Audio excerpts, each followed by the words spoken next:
Bummer. Ew, what the fuck?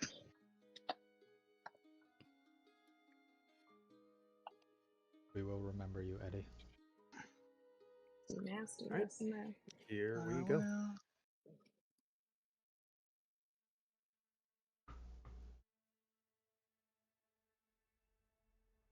Celeste.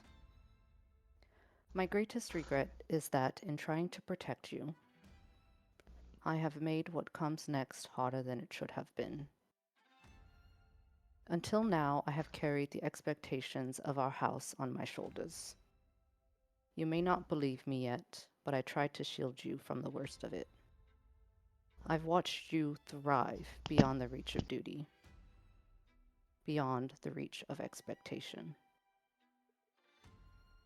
As your older sister, this was my quiet, selfish dream. But unfortunately, now that dream is over.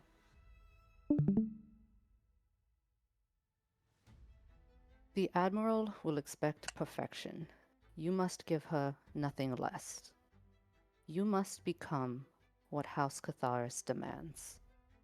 You must not hesitate. You must not flinch.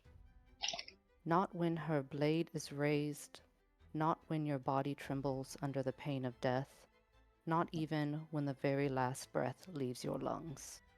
She will test your knowledge, your precision, your very spirit. She will carve deeply into you to ensure only strength remains, and you must let her, and you must endure her. Take the fear, the pain, the grief, and channel it into your blade. When your chest tightens and your soul recoils, when you want to scream or run or rage, just close your eyes and hold your breath. Allow the cold, cold brush of death to paint you with clarity, to reshape you in 𝘒𝘂𝘂𝑟's perfect image. The pruning will not take your life. It will refine your new ones. But it will try to take your peace, your kindness, and your laughter. You must allow it to take some, but not all of you. I believe in you, Celeste. Even if you falter, even if you run, even if you break, I will believe in you still. Though I cannot stand in your place now, know that I would, if it meant that you were free of this. Love, your sister, 𝘠𝘠𝑚𝑏.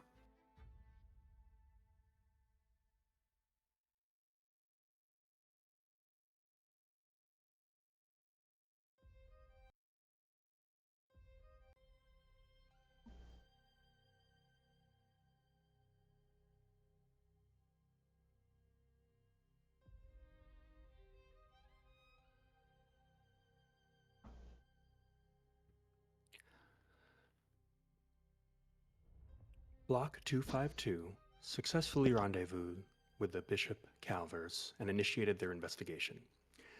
Their inquiry began in the furnace yard, where they examined the corpse of a logistica bookkeeper. 𝘠𝘠𝑚𝑏 identified an anomalous magical cold spot at the scene. They then proceeded to the Vox Mill, coinciding with the commencement of the Ember Choir. During this period, Charles Brand assaulted a citizen, leading to Block 252's brief detainment. Their release, though diplomatically managed, necessitated a requisition of 45,000 gold. The Steel Covenant's official account into the Ledgerman, however, downplays the incident significantly. Bishop Calvers was detained alongside the group, but has since gone missing from Vox Mill custody. His current whereabouts are unknown. Following this, 252 traveled to the Shard-like district and confronted Thassan Elvire, who formally rejected the legitimacy of their appointment by the Oracle, calling it falsified. The group believes the district's well water may be linked to an aberrant phenomena under investigation. Their last recorded action involved contact with a distressed citizen, exhibiting rapid mutation, consistent with symptoms documented in my earlier reports. The resolution of this encounter remains unknown at the time of this report.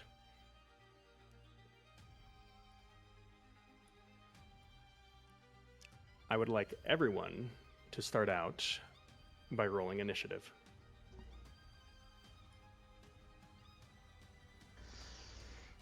That was really cool. That was really cool.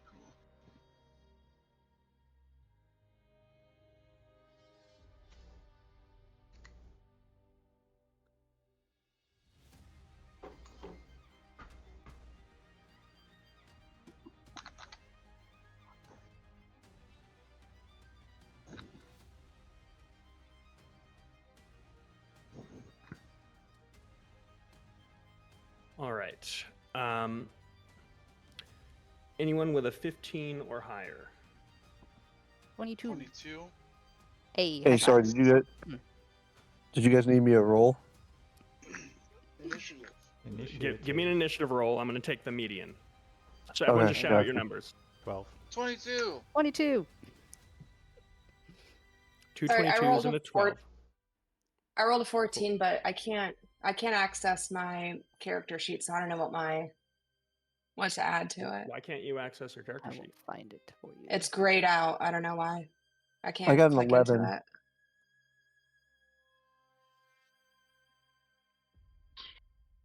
I You think have it's a plus 3, plus so 3. okay, so yeah, 17. I don't know why you can't access your character sheet. I can't access any of mine. I don't know why. Try logging in and out of D&D Beyond, maybe? Okay. I'm going to see if I can get you like a hard copy real quick. Sorry. All right, I'm sending you a Discord that I think is a hard copy of your... Oops. Okay, I logged out and in. Okay, I'm good. Good? Okay. 17. Sal, what was your number? 11. Okay, that brings our median to 17. I'm glad I brought the group up.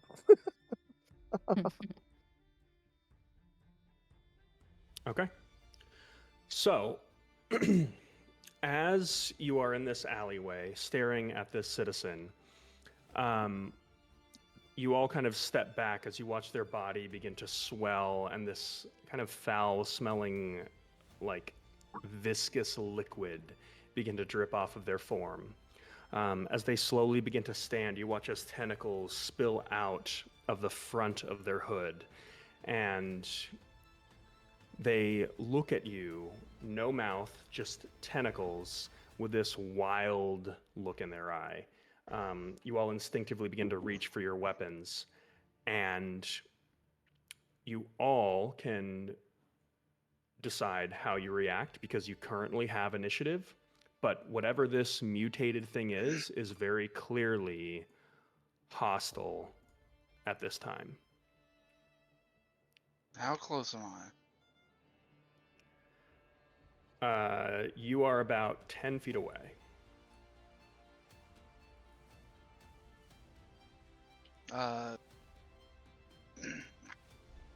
Put me on the other side of that corner. Over here? Yeah. Okay, Charles instinctively runs around the corner. I got no ammo. You've got no ammo. We're not judging you. It's okay.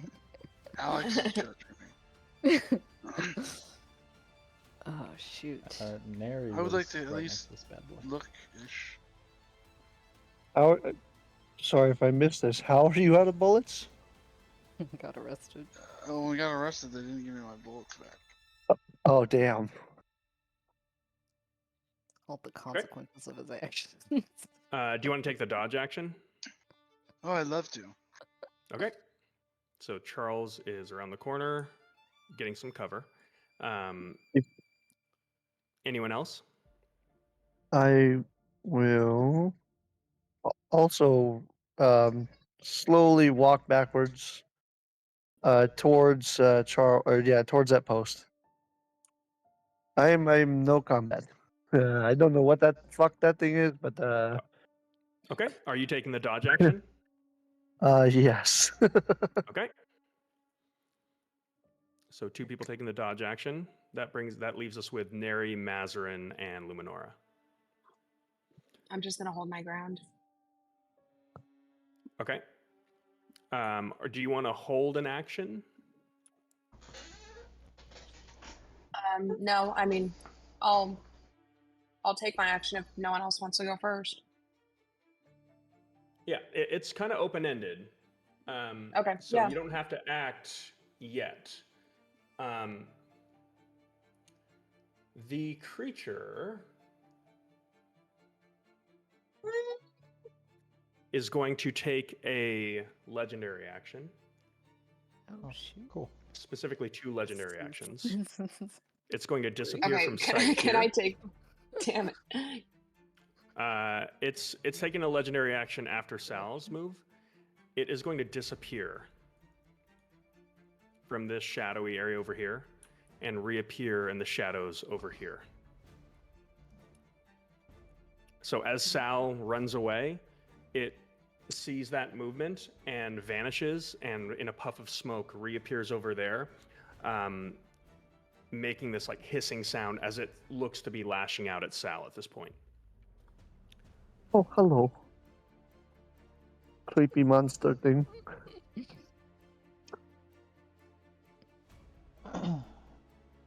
Well, Yedin was right next to it where it used to be. So he'll like flinch away in response as it disappears, and then trudge his way over 15 feet and feebly attempt to throw a dagger at it. Yeah. Well, So you watch Yedin. Yeah. back a little more. That's as far, like, around here? Yeah, because he was right next to it. Okay.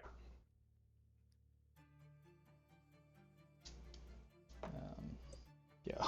Oh, that is unfortunate. Natural 20 and a natural 1. Okay. Go ahead and roll a d20. 14. And subtract your dexterity bonus. 5.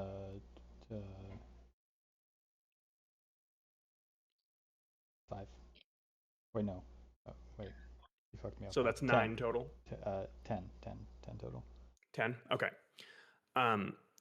So Sal, you watch as Neri just like struggle. You realize for the first time at this point, Neri looks rough somehow. Like he looks exhausted. He just trudges over and throws a dagger towards you and this creature, and it skims off the side of this pillar and kind of scatters across the ground. It was like an inch away from your face. Jesus Christ. Sorry. Bad aim.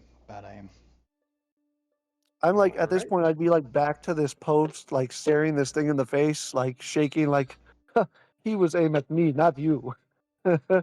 Yeah. I'm trying to talk my way out of this. Yeah, it worked. Oh, okay, perfectly. So that brings us to Maz and Luminora. I'm gonna cast a spell. Oh yeah. Okay. That's great. Love that. I'm gonna cast Tasha's Hideous Laughter. Hmm. Are you familiar with that one, or do you want me to read it? I'm familiar. Okay. That's a wisdom saving throw. You immediately detect that this creature seems to have an innate resistance to any kind of magic, and especially its mental capabilities seem to be particularly adept. This thing is very much like psionically active. So as you concentrate on it, it doesn't even look at you. There is just like a barrier that you are not able to penetrate. Can I utilize my telekinetic fling and 2-weapon fighting with 2-weapon fighting for my bonus action? You'd have to pick one or the other. In fact, the two weapon Okay. fighting doesn't work unless you make an attack roll already. So you would only be able to use your fling. Okay. So are you saying that I detected that before I casted it?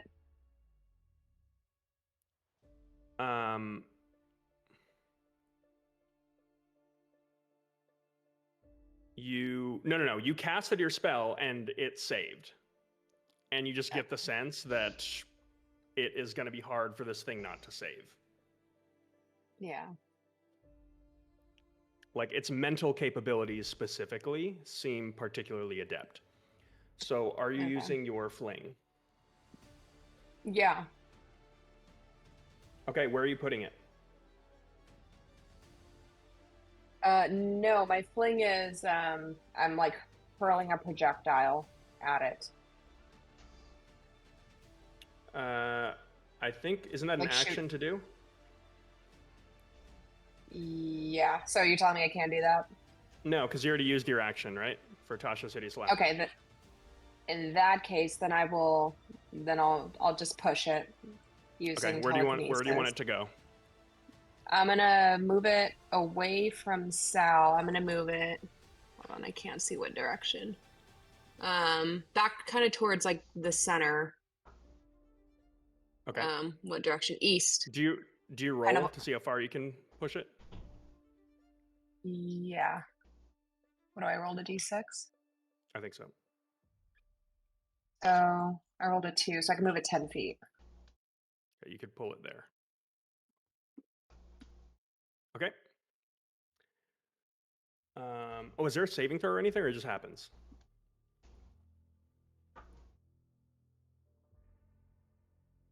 Let's see. Propel. Strength saving throw. Okay. Give me a second. Okay, it does fail that. So you begin to pull it as it's reaching out towards Sal. Luminora. None of your allies that have tried have been able to do much against this thing, and it looks like it's about to murder Sal. Okay. It is your go. I will activate my blade trance, so essentially pull out my sword, and I will move towards it and try and attack it.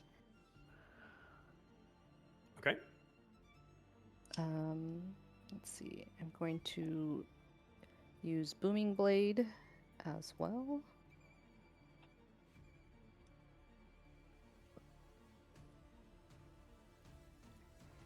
That's a 12 to hit. 12.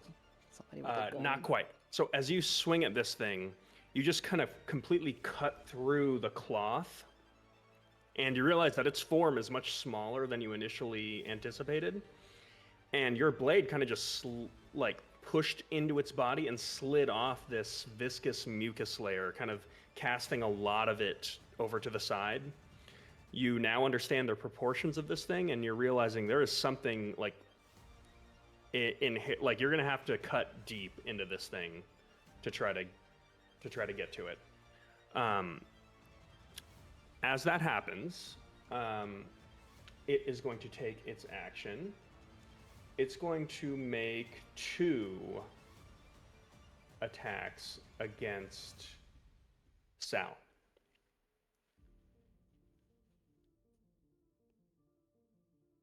The first one is going to be a 22 to hit. That hits. And I need I an am intelligence not saving enemy. throw. And an intelligence saving throw? Okay. Yep. Give me a second here. My own digital dice. That's 17. Okay. You feel yourself kind of beginning to get sleepy and basically stunned, and you resist the effect. You take 6 points of psychic damage, but you are grappled.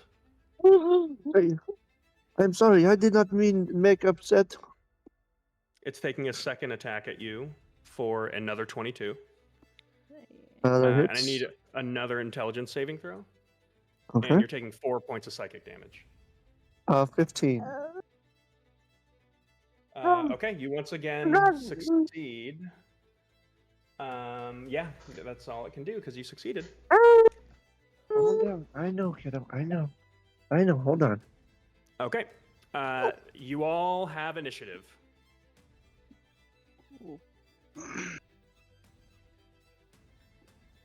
Are there any, like, other people, security, police people around? Do you want to take an action to try to call for help? I mean, you are in the slums of the Shardlight district. There's not really anyone in the direct vicinity. You're kind of getting the sinking sense that you're all on your own, and that fight or flight sensation may begin to kick in.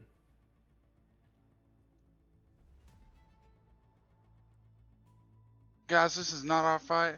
We need to leave. Is there like a window near me? I mean, there's a lot of buildings, and there's a lot of corners and alleyways. Are you double dashing away?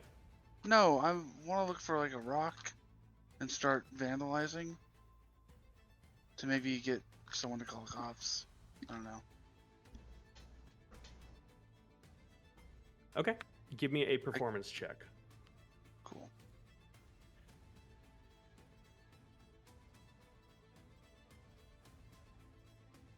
Oh, not so nice. 14. Okay. So Charles says what he says. You run over to this area.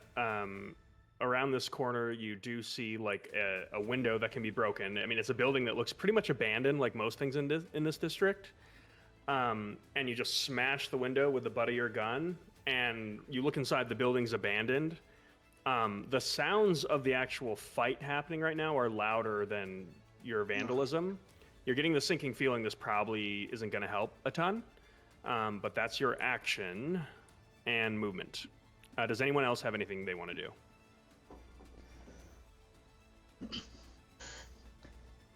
Yeah, Yeden will, having discarded one of his daggers, pull out another one, one in each hand now, and he will throw himself against this creature. Okay. Not able to really budge it anywhere, but he like tries to slam into its legs, and one of his hands shoot out and carving a turkey, trying to carve the back of this thing's thigh. I'm gonna use a luck point. Okay. There we go. 20. That hits. That is not bad. 15 points of damage. Ooh. Oh, yeah, with the sneak attack. Look at that. Good job. And then he will Okay. slam into this thing, duck under its leg as he just like draws his knife along his thigh, and then disengage 15 feet behind the pillar Sal is in.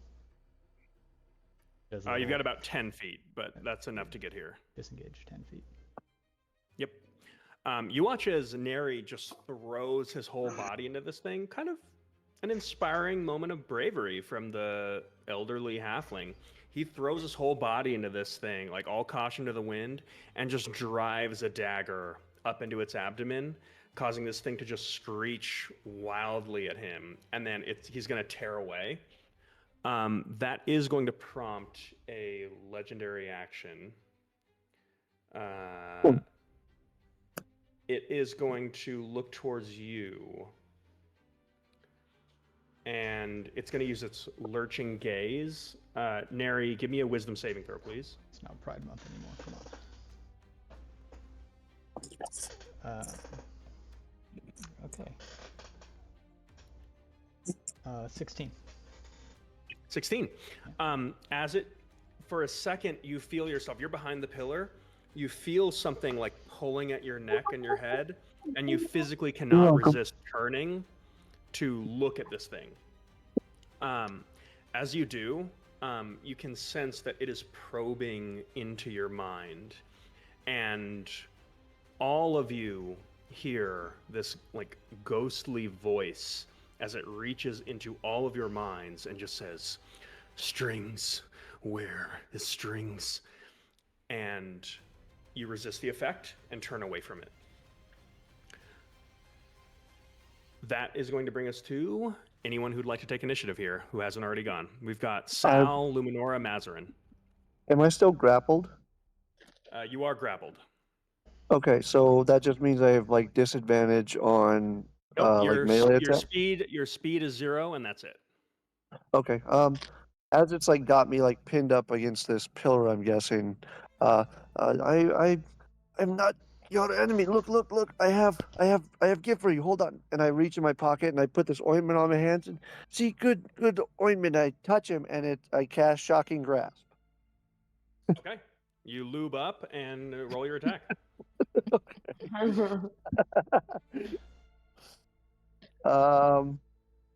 Damn it. That's a 9.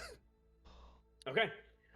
You lube up your hands and you watch as Sal is like just wildly like grabbing at this thing. And as he does, there are sparks of electricity shooting off his hands as he touches it. And just the mucus, viscous layer, you are just not getting through. You're shocking it, but you are not able to get any purchase. And it just, with its tentacles, just slams you up against the wall. And your attack is not effective. Oh, see, that was else to you'd like clean to your do? clothes.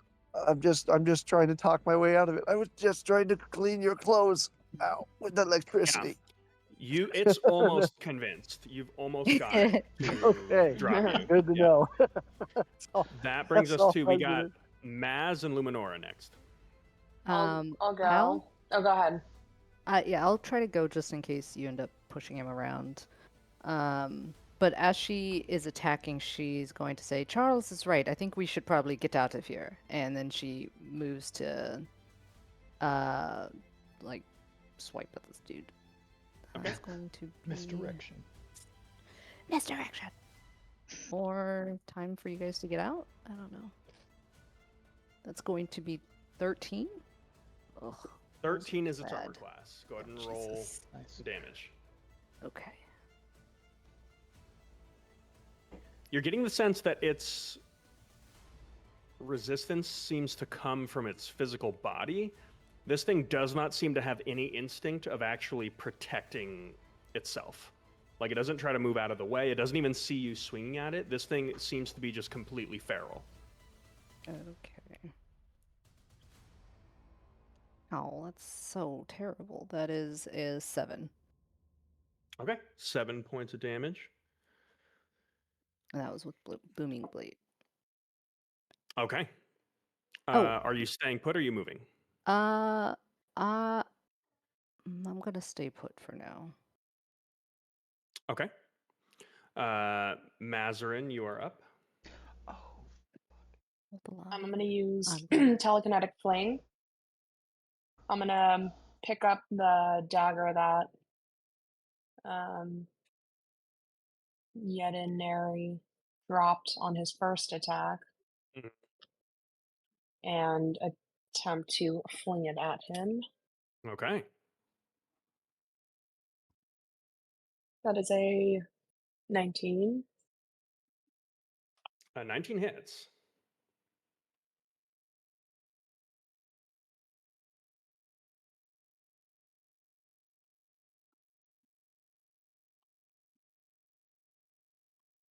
Can't find the D10. Okay.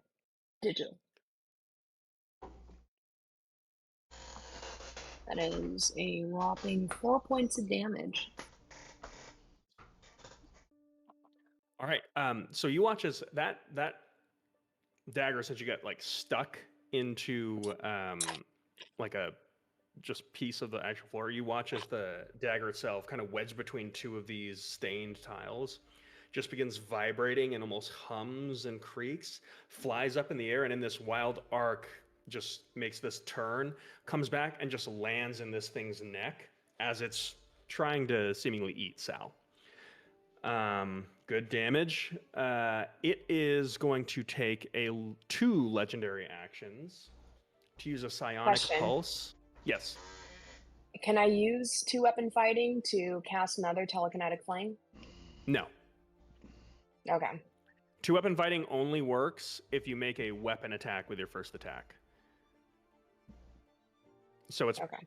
probably not going to come into play Yeah. too much for Maz. Are you doing anything with your bonus action before it does its thing? I can use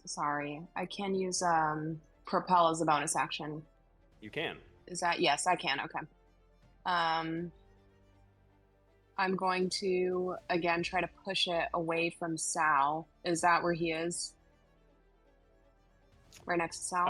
Yeah, it's grappling Sal. Okay. Let's see. Damn it, I got 5 feet. So push it 5 feet away from the entire party and away from Sal. So towards this direction? Yeah. Okay. You push it this way. Sal, I need you to make a strength saving throw. Okay. That is what Sal is known for.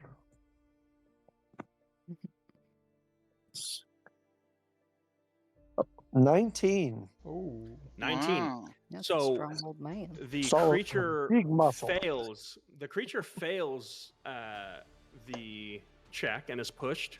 Sal, you succeed against Mazarin's push, so you're able to hold your ground by just, I imagine, grasping onto the pole behind you as these tentacles just get sucked off your face, leaving just like these like little pock marks on your face and this weird salty briny taste in your mouth. I don't ever like seafood anyways. Okay, that's going to bring it to its turn. It is going to 2 legendary actions, Psionic Pulse. I need Luminora and Sal to make intelligence saving throws. Hey, that's an 8. Okay. Sal? Oof, yikes. All right, I'm just going to assume you failed. So Sal and Luminora, you both take 3 points of psychic damage, and your movement speed is halved until the end of this thing's next turn, which it's actually going to take now. Wait, what happened? You take 3 points of psychic damage. Okay.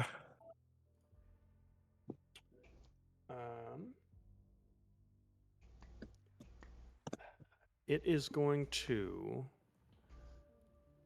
reach out to Luminora this time. Is that 5 feet of movement?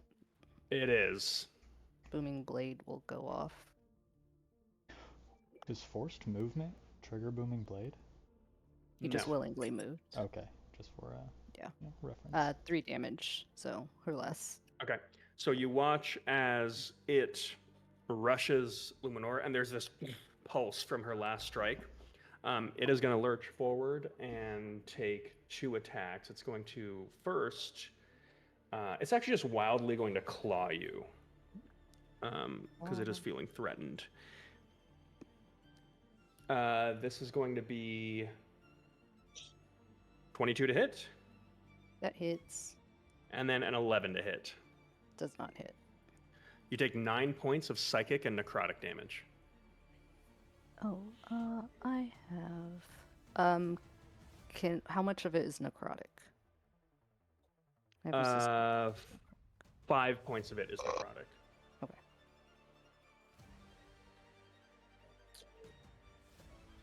Luminora, go ahead and give me a wisdom saving throw. The DC is 10.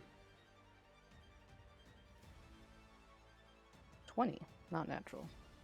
Okay. As Luminora takes this wound to the front of her chest, as some of her jacket is ripped, you all feel this just like brief pulse of just this force that comes off of Luminora's space. That's it. Okay, that brings us to everyone else's turn. Whoever would like to take initiative. Can I see in this place Yeah. that I just broke the window of? And when you say Yeah. abandoned, do you mean like there's no one there, or there's like There's no one in there. I'd like to like look through the window and see if I can see Any like guns or bullets or anything. Okay, yeah. Give me a. Are you going inside to like start No, trying from to the figure out the voices? window. Yeah. Give me a perception check. Okay. Awesome. Natural 20 Smart. plus Okay. 5. Smart. You feel 25. extremely confident there are no guns or bullets in here. Cool. Firearms are extremely regulated. I do understand that. But... You're getting the sense that if you run into like a Steel Covenant officer, maybe about 10% of them are going to have guns. As far as bullets, I mean, you would only find that in places that you have guns. You get the sense that unless you're in like an ordnance precinct in the Shardlight District, your odds of finding guns or bullets are probably not going to happen. And for the sake of this encounter, you're probably going to be stuck without bullets. Then I'd like to make my way kind of back towards the group a bit. I don't want to leave them Okay, alone. you can use your There's not full much I movement can speed do. to go here, yeah. Okay. All right, that brings us through the rest of the party. Anything you guys want to do?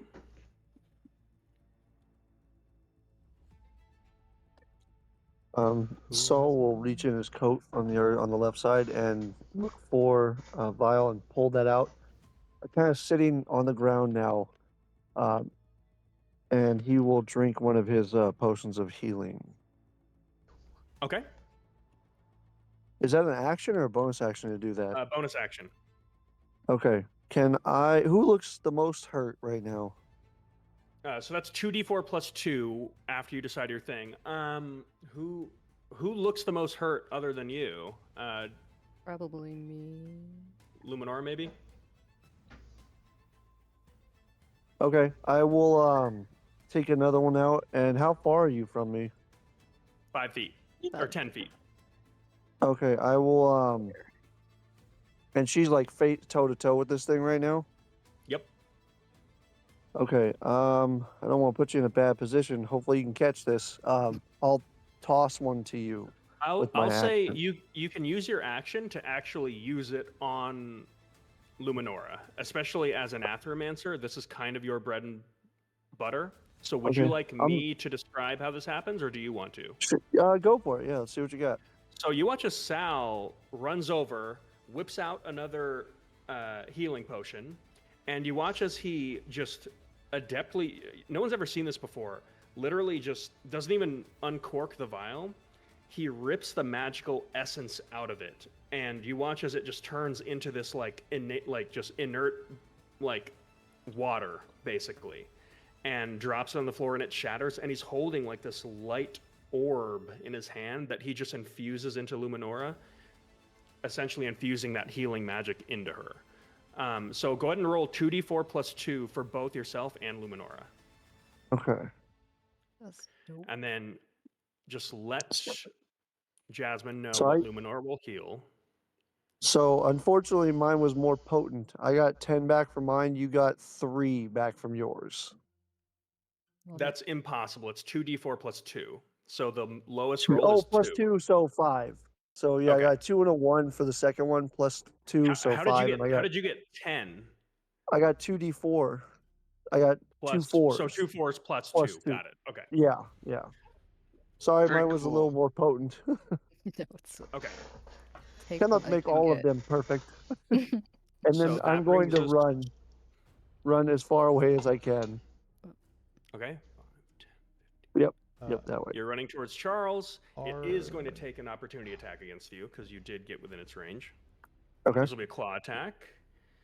That's only a 10, so it just swipes wildly at you. You're Good. noticing My AC is 11, so that was close. Rip my jacket, you son of a bitch. Luminora, since you are the closest, I'll actually give you and Mazarin a perception check here.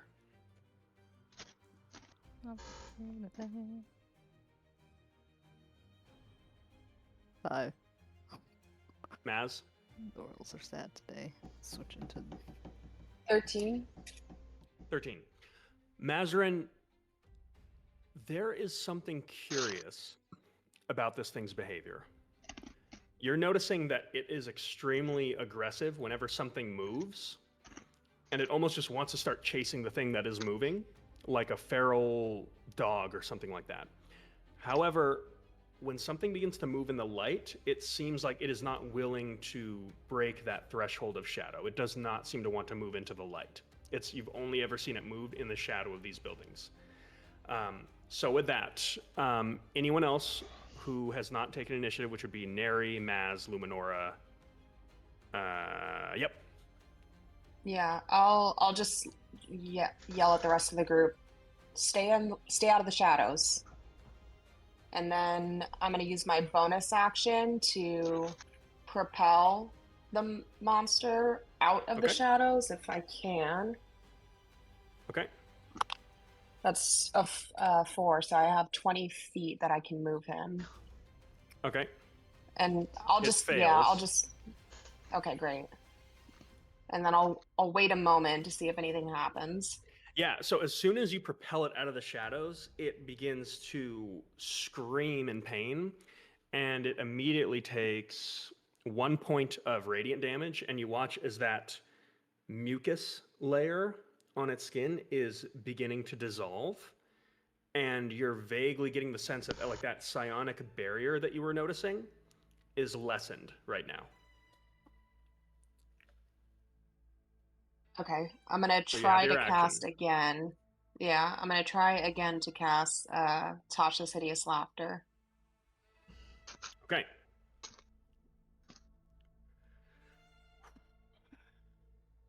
If I'm not mistaken, I gotta look this up. I think it's a wisdom save. Yes.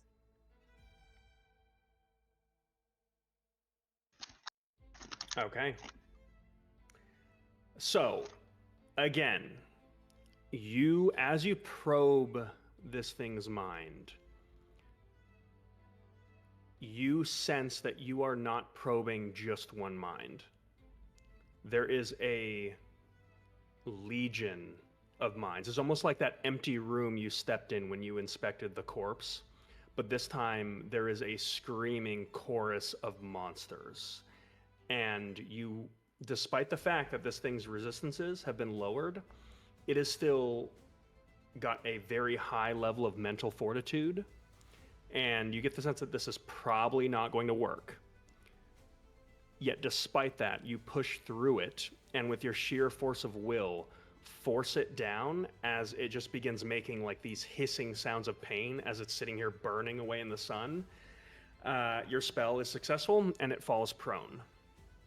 That brings us to Luminora Neri.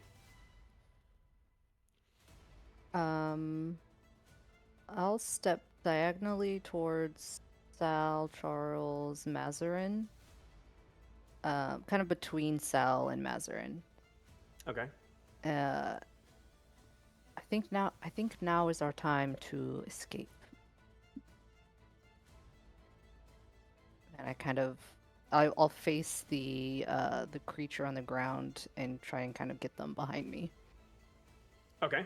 Do you want to do anything with your action? I will say, with it prone, you would have advantage on melee attack rolls on it.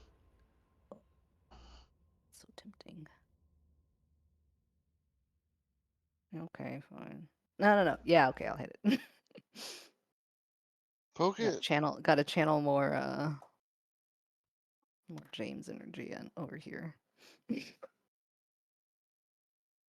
Alright, we'll do another booming blade. Please stand next to it. Please stand next to it. Oh, that one's going far away. Okay, that's 11 plus 5. 16. 16 hits. 15. Yeah, 15 hits. You have no idea how much I wanted to bonk this with the butt of my rifle. That works. I mean, that's a legitimate move. That's 11 damage. All right, this thing's pretty hurt. 11 points of damage. As it's just writhing around on the ground, you just reach forward and just pin it with your blade, and you feel the blade completely pierce through this thing somewhere in its chest, and then you sink down another, like, 8 inches with your blade just buried into the tile beneath, as this thing is just stuck in right now. All right, that is going to bring us to Neri. Is the only one who is not gone. Yeah, Neri. Oh, I'm sorry. It does get a wisdom saving throw. It gets to try to repeat. Oh my god, that's a fail. All right. It is still affected by the spell. 𝘬𝘪𝘭𝘏, as soon as Luminora moves up to this thing, he dashes out of the shadow to get over to him and dives towards the blade that is still in this thing's wherever Mazarin lodged it into. Now, very quickly, I'm going to state that I will say that because of the flanking bonus, I know it typically doesn't provide advantage in the way we play. In this case, I will say it will cancel out any disadvantage. Okay. I'll take it. He will dive onto that blade and wrench it free as his other hand comes to widen the hole. Okay. It's gonna. I don't know if you guys are using them, but I completely forgot about like the weapon. What are they called? Weapon arts or something? Oh yeah. So I can take an extra. I can do 2 weapon fighting, like for free without using my bonus action. Okay, because of like Nick or whatever. Yeah, Nick. Or yeah. So I will make. Oh, that is a bad roll. Okay. 19 and 21. Yeah, both hit. Okay, so that is. Jesus. That is 19 points of damage. Oh my god. Oh. Hell yeah. Ow. Fucking hell, was- dude. It's a lot of 5s that I rolled. Yeah, this thing is pretty hurt. Yeah, it does not like that. It is gonna look up at you. Legendary action. Oof. Now I gotta. It's gonna use 2 legendary actions to do another psionic pulse. I need Sal, Luminora, Neri to make intelligence saving throws. Are you fucking kidding me? Okay. Did you say me? No, you're in the safety. You're very safe. Nice. 15. 10. Okay, Sal and Luminora take 1 point of psychic damage. Hold on, give me a second here. I gotta make my save. The DC is 14. I got 16.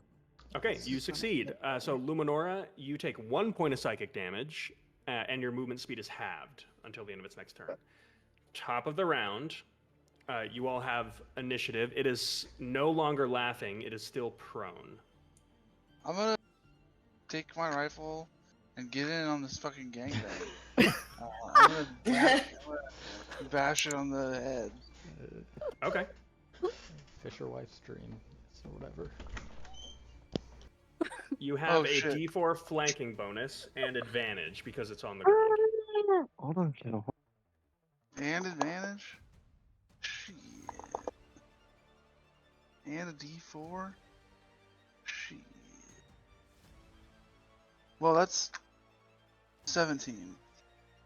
17 hits. Roll a D4 plus your dexterity bonus. That's my dex bonus. Well, gee willikers. That's 6 points. Actually, I'm going to say add your strength bonus instead of your dex bonus. That's 3 points. 3 total? Yep. Okay, nice. So you watch as Charles rushes over to it just as it's about to get up and just takes the butt of his rifle and just like cracks it on the head. And Could I, you just... Go ahead. Can I change a little bit? Charles runs over, like pulling his rifle out, looking super excited to bash this. But as he goes to like get into like range of hitting it, he kind of hesitates a bit, and he doesn't go 100% on the melee. He kind of hesitates a bit on it. Non-lethal bit? It's just Okay. yeah, just how he. Okay. Saul's gonna He seems chime a in. little- He seems afraid. Is this thing unconscious or is it just laying there? No, it's just getting like curb stomped right now. Oh, I might be able to help. And I pull out a vial from my jacket, Stenbeck, and I just pour this small vial on it. I need a dex save by the creature. That's a hyper fail. Okay, so it's going to take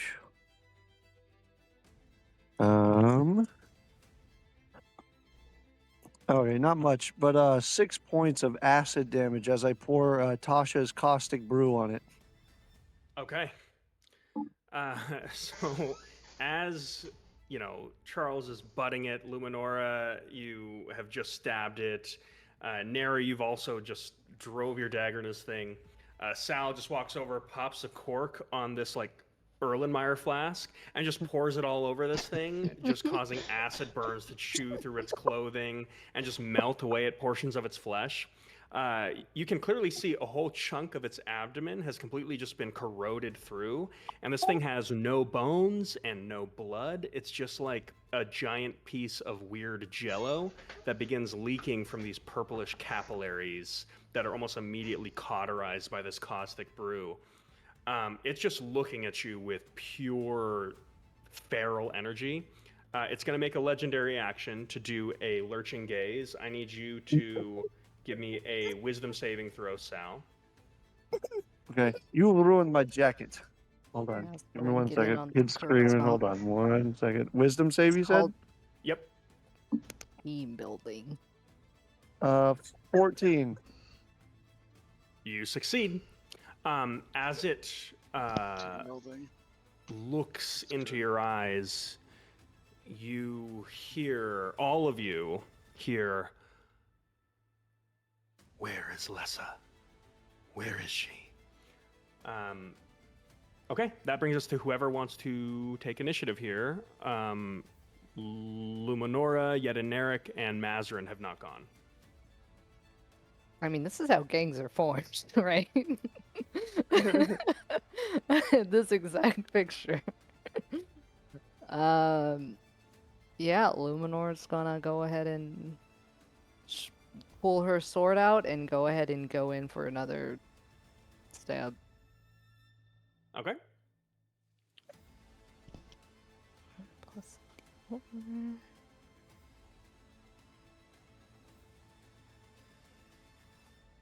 16. Tasha's hideous laughter. Yeah, that hits.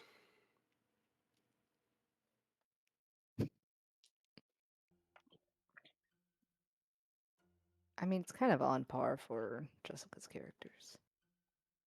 It's also not the first time we've thwarted a plan with it.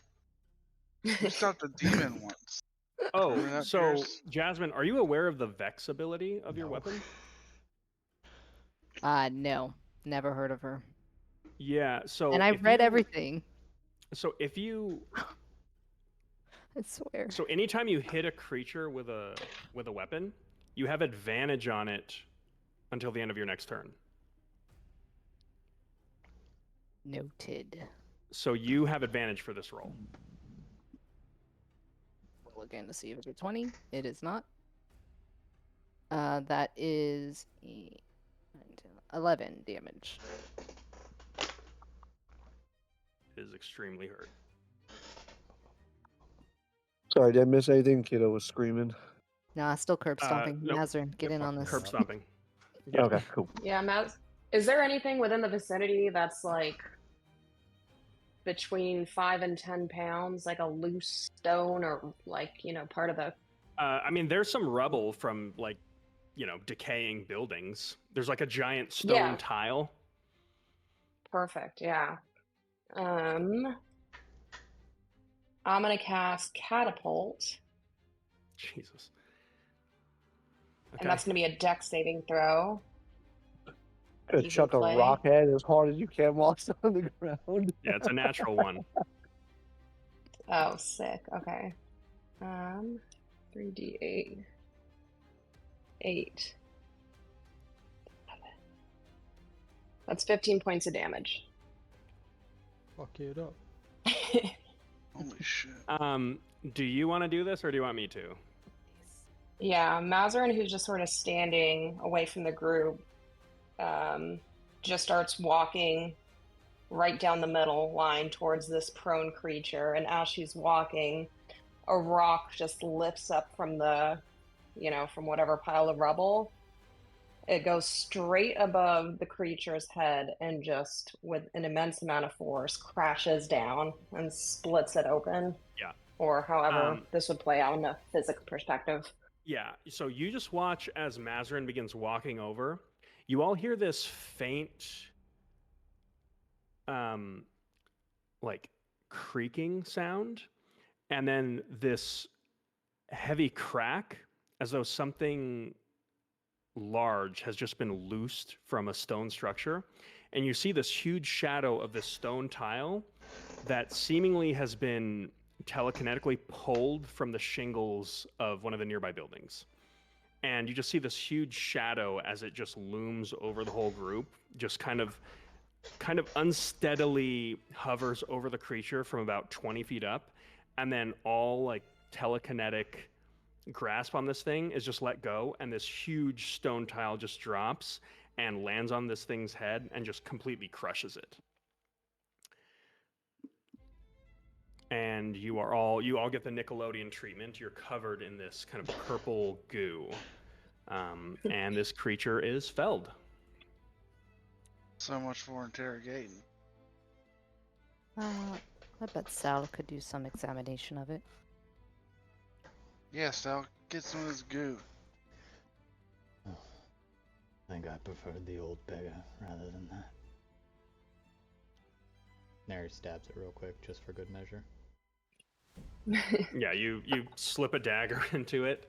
It's got this tough skin, but then once you get through that, the inner portion of it is just pure jelly. I'd like to search its clothes. Okay, For give me an things. investigation check.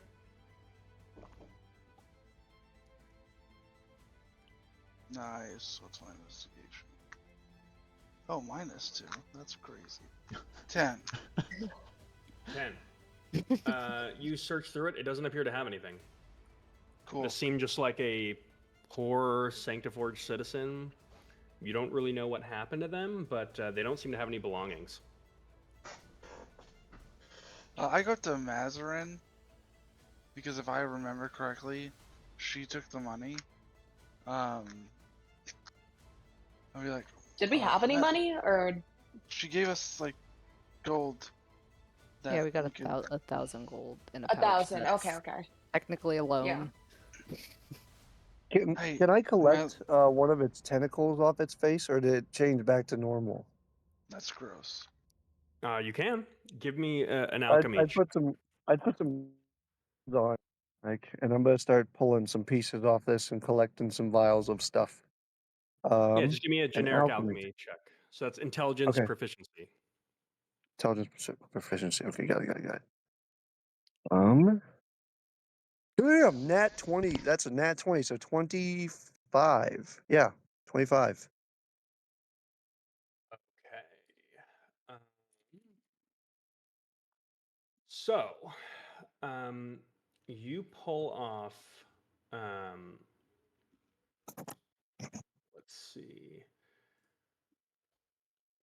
You pull off some material off of this thing. Okay. Sorry, Sorry, that's Kiddo talking in the background. That was Yoshi. I know. If you spend about an hour or so, Okay. you can attempt to create a specific potion from some of the mucus that you've collected off Okay. of this thing's skin. Fantastic. That's what I was hoping for. Okay. Nice. So I'll just put Mind Flayer mucus in my Yep. inventory and Sure. save that for later. Okay, cool. So with that, Charles, you are approaching Mazarin. Hey, Mazarin, Yeah, Charles. you think we could try and look somewhere I could, get some ordnance? Some Yeah, I bullets? suppose so. Yeah, Uh, I got you. I'm not too keen on hand to hand. I gathered you did well though, all things considered. You got a good shot in. But yes, I understand, and I feel like that would be an appropriate use of our gold here. However, I'm not sure how welcoming the city will be of us. Perhaps outside of this district, we'll have a better chance. Well, I don't know how long we're gonna be here, and if we wanted one more of those, I don't want to just be trying to bat it away. Do you want to look within the Shardlight district? If we could take a look, there's got to be somewhere. As you're having this conversation, within your heads, you all hear the voice of Mary and Virel. Oh. She just says, "Greetings, Block 252. I require your presence within Vellum Heights. There's been a development in our mission, and this needs your utmost attention. Please proceed there and meet outside the borders between the Heights and the Shardlight District Can as I quickly as possible." respond to this? Yeah, you can try. Hey, where can I get some ammo before that?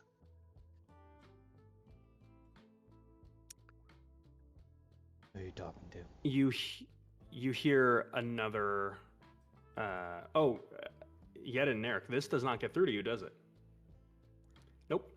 You hear another response. All of you except Yedin. I'm sorry, we can work on that later, but I require you all to be at Vellum Heights as soon as possible. Where the hell is that? Luminor will use prestidigitation and clean her sword and de-goop herself. Kind of looks at everyone else as if anyone else needs that. No one requests it. Oh, Charles raised his hand. You do that? certainly. De-goops Charles. They don't like magic. But that's a nice one. Mazarin's gonna Jill- use Druidcraft. Oh, sorry. Oh no, go. I was gonna use Druidcraft, and there's gonna be like a little cloud shower situation, and Mazarin's just gonna wash herself off. Okay, that's That's cool. I will say, as Mazarin does this, this is the first time you've ever seen her cast a spell. So you watch as she just makes these motions, and in the brief area around her, there's like this faint bloom of like this purplish clover or something like that just kind of ekes through the kind of dusted tiles beneath her, and there's this gentle little shower that appears above her magically. But this is the first time you've seen her cast the spell. As you completely, in all your clothing, just douse yourself off, and get all the goo off of you. Charles would like to take a look around and open up his book and start kind of trying to make a map. Using his military training, he's going to try and cartographize as they go. Okay. Yeah. Give me a survival check. Are you proficient in that? I am proficient in survival. Yeah, I'll give you a D4 bonus for this using your background. Cool. Ooh, that's spicy.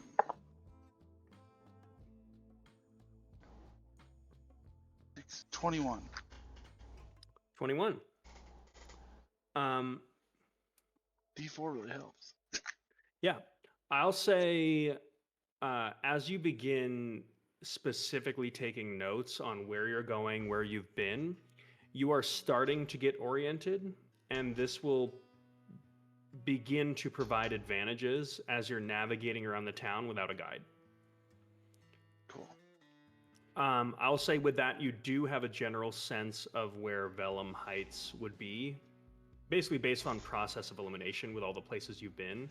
And the fact that it's called Heights, you look up and there is this one area of the town that very clearly kind of sits above the rest, where the tallest towers tend to be. And How fancy does it look? It looks nice. Not particularly fancy, but it's clean and well kept. You see, it basically looks like this desert mesa within the Pale Marches has completely been carved out in like a stepwise fashion, where these religious structures and seemingly like living like apartment complexes are interwoven within each other, and you see little communities kind of like completely interwoven with this standalone large desert mesa. So you get the sense that's probably where you're headed. We love a walkable community. Hey, what was that thing we fought called? I ain't never seen nothing with tentacles on its face. Who here is proficient in Arcana? I am. I will allow an Arcana check from anyone proficient in Arcana. I think Mazarin is too. Yeah, I might be. She is. So Maz, I'll give you a roll as well.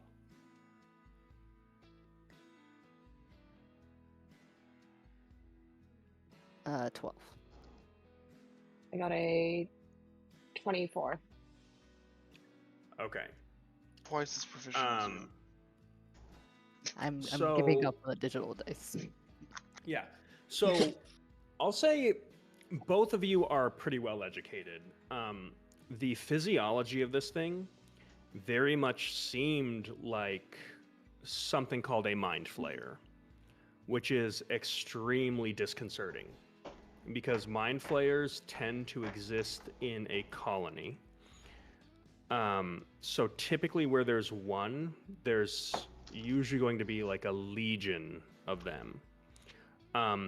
Also, an encounter with a mind flayer for a group like yours would typically be considered like a completely lethal encounter.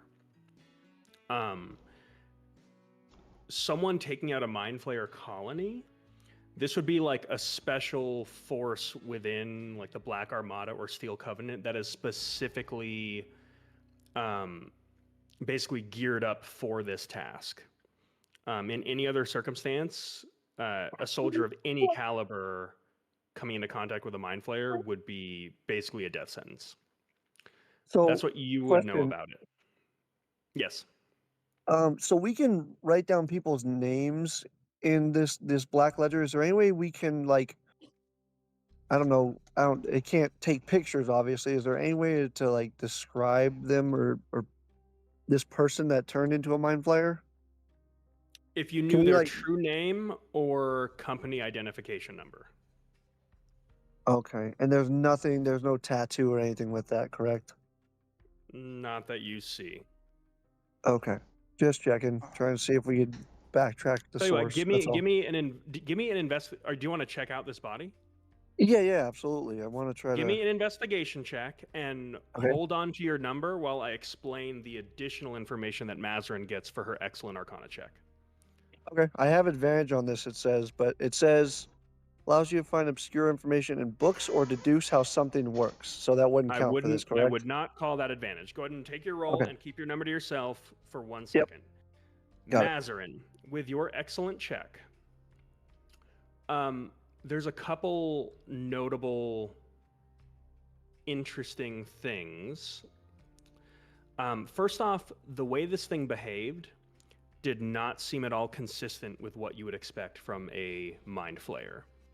It had a certain feral nature to it that is very atypical of the texts that you've read on. Its weakness to sunlight was also extremely curious. The fact that it just started burning away in the sunlight is not something that is typical of mind flayers. You got the sense that the feral nature of this thing, like whether it's some kind of disease or curse or mutation, definitely made it significantly weaker than what you would expect from a typical mind flayer. Okay. Yeah, Mazrin's going to share that with the group, and then also share that, yeah, while I was trying to tap into its mind, I wasn't successful until I was able to get it out into the sun. But it was similar to when we were investigating that woman's husband's body, in the sense that when I was inside of their mind, I felt like I was connected to a network of minds. And his mind was not singular or alone. And So it's like a hive mind, vampire mind flayer. yeah, I would say so. It's not a traditional mind flayer, so I guess that's a great summarizing subcategory. I guess they don't call the ledgermen for traditional mind flayers. I'm Only not the- sure they call a legiment for any mind flayers. Sal. Speaking, Oh, sorry. speaking of vampires, I'd like to go over to the body, and I want to take just a tiny bit of that super fancy holy water that 𝘬𝘪𝘵, sorry, no, I was going to short his name, gave us, and drop it and see, like, pour a little bit on the body and see if there's any reactivity. The vial that you took from the well? No, Theo gave us, like, double purified holy water. Yeah. You want That- to pour a that drop on one. the body? Mhm. Yep. As you do, nothing really happens. Okay. You would notice that in the sunlight, this body is beginning to disintegrate. Interesting. So, Sal, as you were going to investigate it in the sunlight, this thing is actively disintegrating. I'd try to drag it into the shadows to keep it from doing that, so we don't destroy all the evidence. Because I Okay. have the mucus from it, but that's not really proof of shit. Sure. Give me that investigation check now. Okay, I got an 18.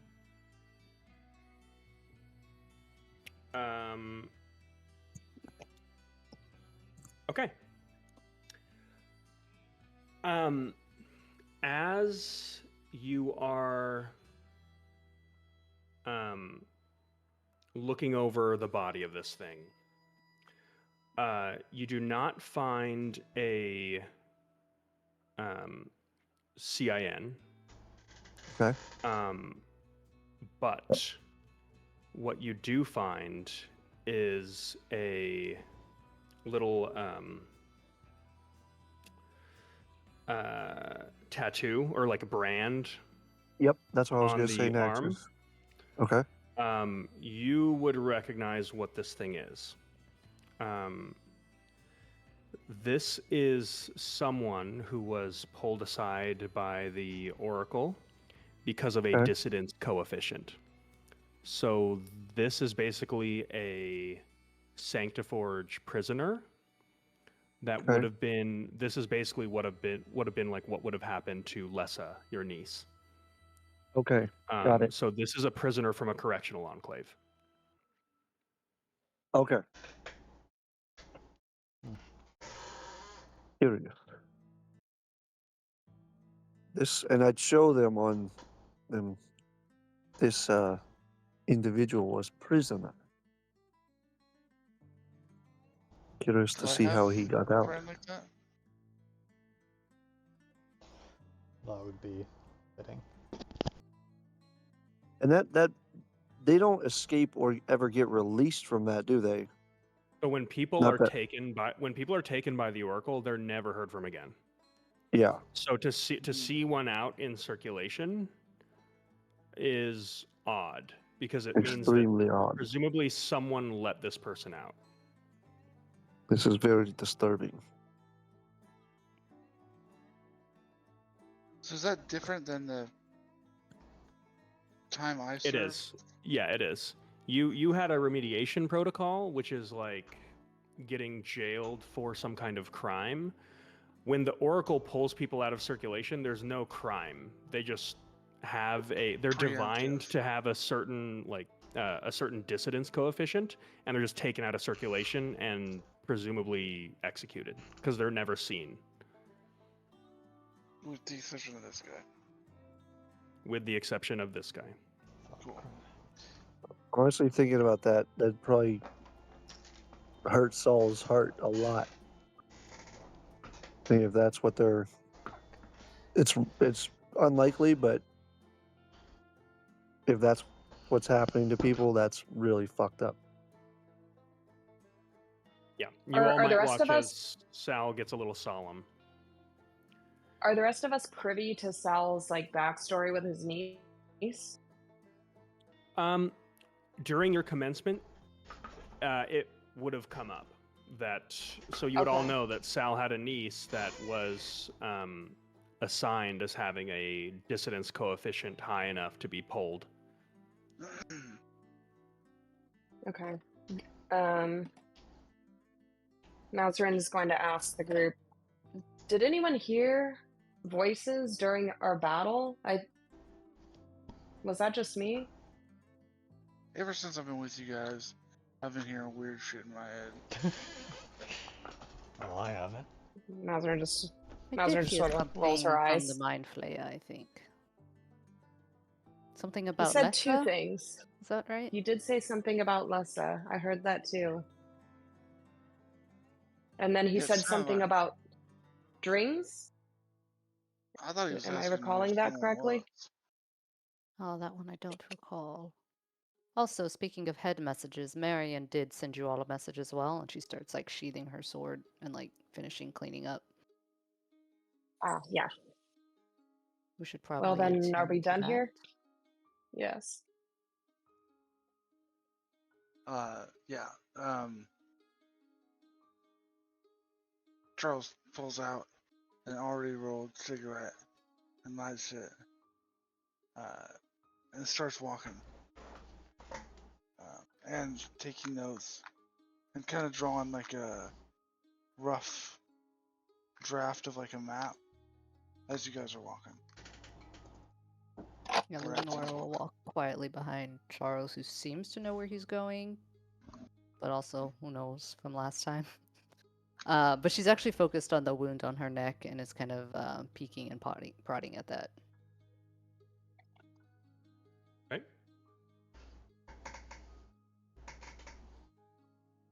Wait, Yidden, you haven't heard nothing?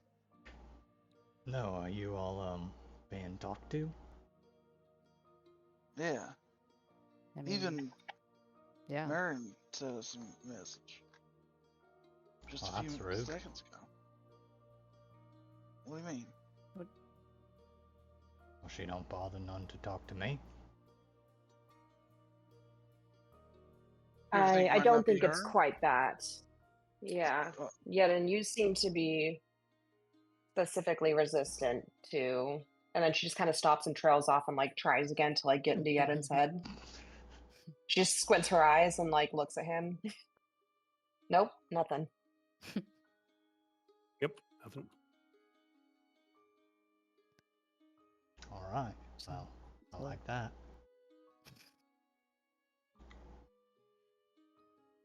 So where are we headed to? Okay. Oh, she asked us to meet her in Vellum Heights.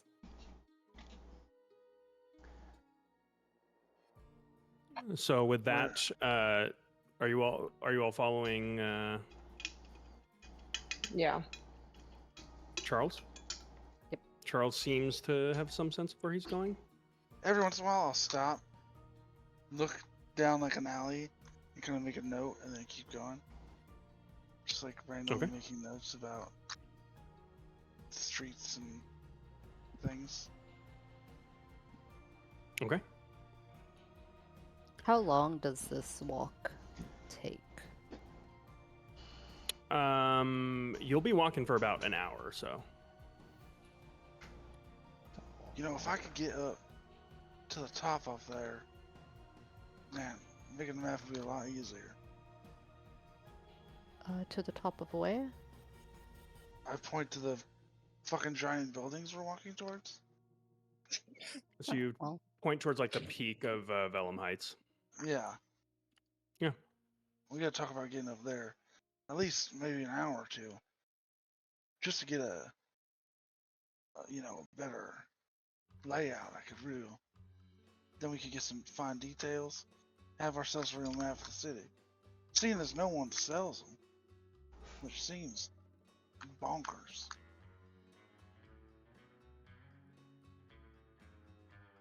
I mean, oh, they yeah, live that does here. seem unusual. Okay. As you're having this conversation, you see the peak of 𝘠𝘠𝘭𝘥 Heights, and there's this gradient where this like soot and gray begins to turn into the more pure white of the pale March background. And sure enough, as there's this what looks like a checkpoint between the two districts, you see, looking somewhat uncomfortable, a nervous-looking Marion 𝘬𝘪𝘁, who is maybe about 100 feet away, just immediately seeing your group and then just politely waiting as you slowly approach. What time of day is it? It's maybe like late afternoon. Walk up. Good afternoon, Marion. We have received your summons. Thank you for arriving here so promptly. She looks over at Charles and says, on short notice, I was not able to procure firearms, but I have something that should be just as good. And she pulls this like canvas bag and reaches it over towards you. I open the bag. This appears to be a standard issue, like steel covenant crossbow with some bolts. You fucking with me right now? She closes her eyes, and there is this long silence as 10 seconds go by. Charles. She opens her I'll eyes, use it. and she just kind of turns around and takes about 15 paces away. Charles, you're the reason you lost your bullets. You're the reason she's out 45 grand, and then she got you a crossbow with some bolts. You could show her some respect.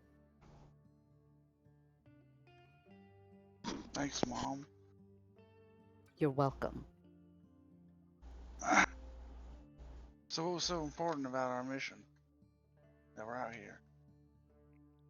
Well, I don't know. She walked because away. Marion walked away. Oh. Oh, I'm just gonna stand here and wait, I guess. I don't know. Yeden is gonna silently start walking towards her.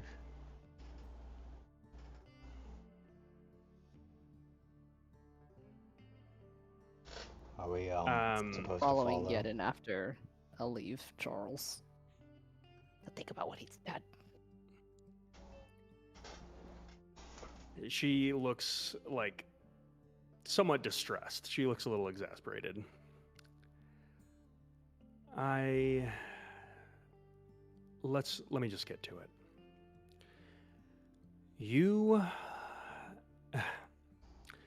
Theo is still missing.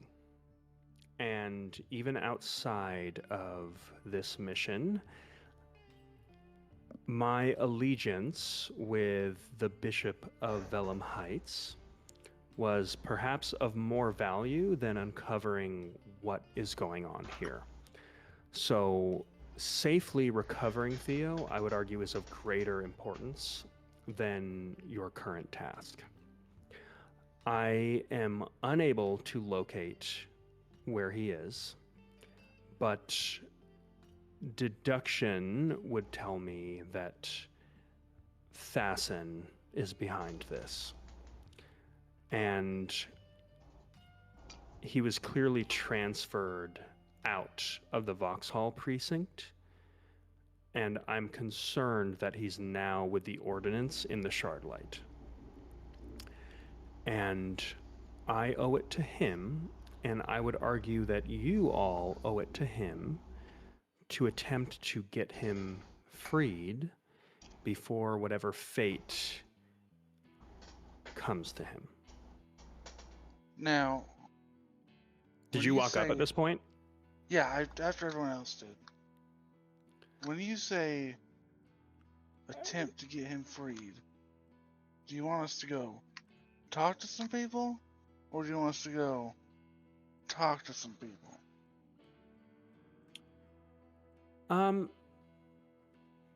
She doesn't look at you, Charles. She just looks at Luminora and just says, there are a couple ways you can go about this.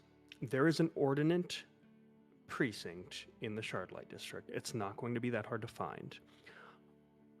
I think that your group has demonstrated that maybe subtlety is not your purview, and that's totally okay. That being said, I don't think a full frontal assault would work in your favor. I think that the Ordnance probably have more training and experience than you, and I don't think that you all have the temperament to talk your way into a situation like this. I also will not be able to help because I fear that with my interference with the Steel Covenant, I've already played my hand, and I fear that Thassin is on to me. So, we need some kind of in. And I have the beginnings of a plan. There is a fugitive within the Cruciburrow that my sources have tracked to being within the Sanctiforge. There is a warrant for this individual's arrest. He could be turned into any precinct, but if one were to turn him in to the Ordnance in the Shardlight District, they would gain access to that precinct. Where you guys would go from there, I honestly don't know, but I would say that this would be an opportunity to prove your skills. So, I can give you the information on where to find this individual. You can incapacitate and hopefully not kill, and maybe even convince this individual that they don't want to resist, and turn them in to the precinct. That was my basic plan, and outside of that, find Theo and get him out of there. Okay. How would we encourage him to not resist if we would end up turning him in anyways? Use magic or force, or point your guns at him and pretend that they have bullets. Master just sort of snickers and looks at Charles. Soul House I mean, it's a idea. good idea. We can find a way to make a deal. So, I understand that what I'm asking you now is technically beyond your duties as Ledgerman, and this is not necessarily something that is sanctioned by the High Regent. So, I just want to be honest about that. Oh, I think we figured out the old sickness, people going crazy thing anyways. They drink water Yeah, did we? and they turn Yeah, into that's squid probably, faces. yes, very important for you to know is that Thassin seems to be turning people into mind flayers, so that's probably important information. Vampire mind flares. Do we have any proof of this? We killed a mind flare. Working on it. She just shoots a little glare at Charles and then looks back at you, Luminora. Find some objective proof, and remember, you are here to solve this issue as well. Sal, didn't you grab a tentacle? Yes. Oh, yes, of course. Show her. Pull the vial out with the tentacle and the mucus. Excellent work. You go ahead and hold on to that and find some Whisper proof me, that right? actually links Thassin to this. Ah, I see. Okay. Are there any other questions? Do we have accommodations for the night? Theo had that set up for you, so I don't know what his plans were. If you free him by the end of the night, hopefully you'll still have something. Otherwise, you can stay in the state building. It's a bit of a walk, but it's over there. And she points to like kind of this capital center of the town. Charles makes a bunch of notes on this map paper. State building. Hey, if we get Theo back here, think we could go up there to the top? You can do whatever you like. Not helpful. Okay. Do you have any other questions? She just nods. Just please get Theo back. And looking at her, she looks genuinely upset and concerned.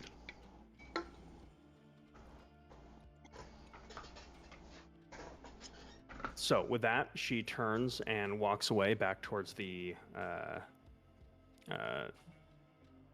state building. Marion, just really highly recommend. You seem very capable. Watch your back. Thassin did directly mention you in your office and seemed very malicious towards you all. So just be careful. She just gives a smile and says, well, how could he have time to deal with me when he has to worry about all of you, right? We try our best. And she gives like a very fake smile, and you watch as it completely leaves her face just as she turns to walk away. Does she give us a paper with the warrant information? She will leave you the name of the individual. Okay, I'd like to open my book. Okay. Take a look at them peepers. All right. So the true name of this individual is a Vern Powell. What you see is kind of a rough-looking, like full-blooded orc. He's approximately 40 fiscals. He is indebted, so he's got reduced privileges, and he's got an insurrection risk designation of volatile. So he's basically borderline insurrectionist.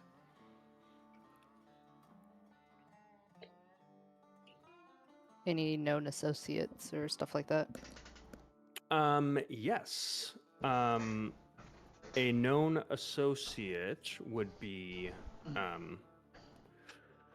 a band of 𝘒𝘯𝘰𝘠 pirates that are just known as the Sea Wardens. Aliases? He's got one alias, which is One-Eyed Vern. Oh no. All right. Does he have one eye in his picture? No, he has two. Damn. Maybe it's an old picture. Gotta Yeah. figure out the story behind that. So, She does. She handed you basically like a folder. There's a little briefing. It looks like he's holed up with some ne'er-do-wells within the 𝘬𝘯𝘰. There's a small little map that is attached of the 𝘬𝘯𝘰 specifically, kind of like hastily drawn out. Shit. And next, Charles grabs that really quick. yeah, next to a basically a steelworking factory, there is what appears to be an abandoned some kind of metalworking factory that is marked.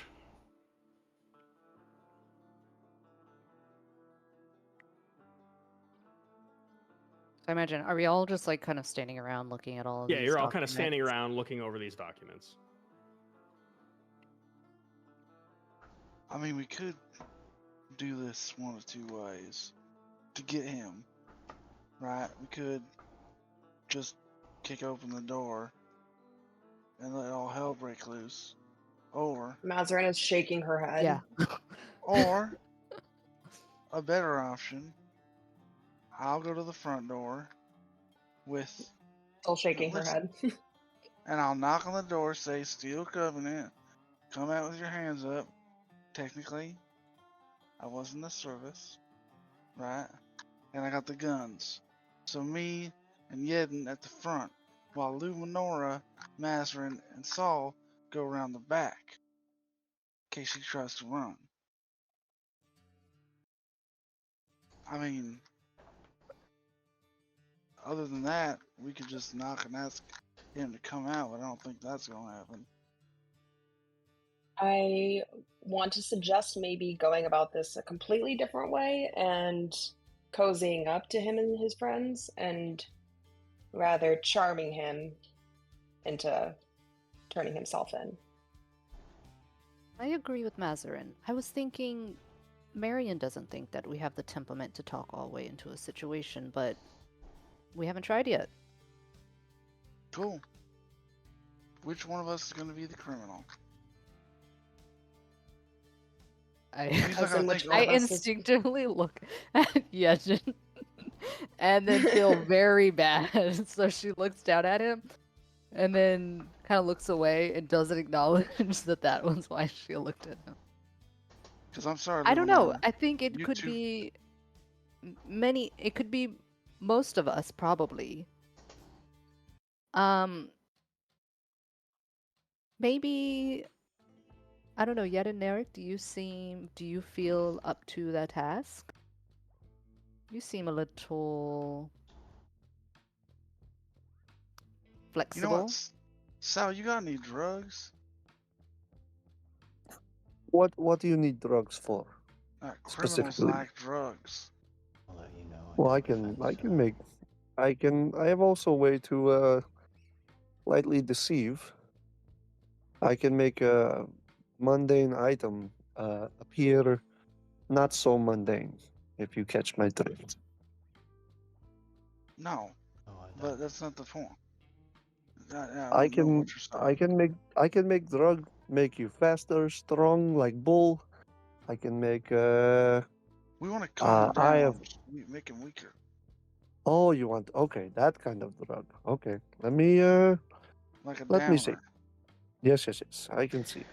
Not too down though, not like fall asleep down, but okay. Not dead. Not dead. Okay. Let me see what I can do.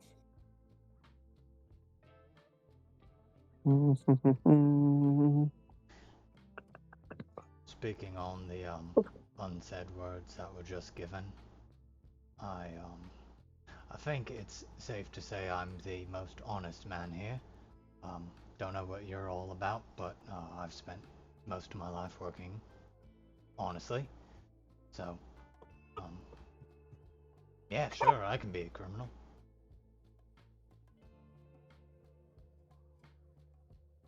I mean, you did not just sell yourself very well, I'll be honest. No, that was the point. I was saying I was a bad choice.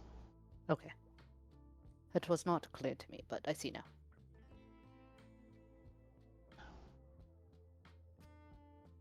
straightforward humor. Well, we'll get walking.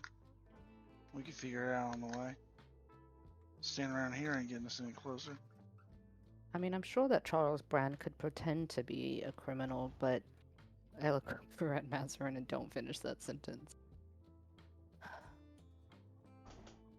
You know, I was thinking the same thing, but perhaps we could just get in there, swap some war stories, have a drink or two on this occasion for this specific purpose, and, you know, slip a little command spell in and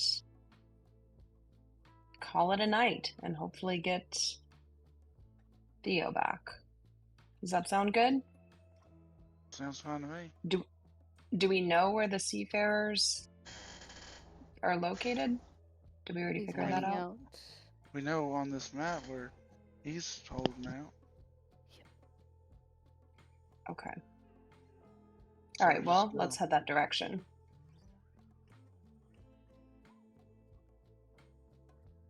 Okay. Start walking, I guess. Still Yeah. map making. Yeah, as we're walking, Mazarin is going to approach Sal. Sal, all these samples you've collected, do you think there's any way that you could, I'm just thinking about trying to find objective evidence. Do you think there's any way you can extract the water that Thassin was pulling from the well out of the sample of the tentacle we collected? And perhaps that can tie him?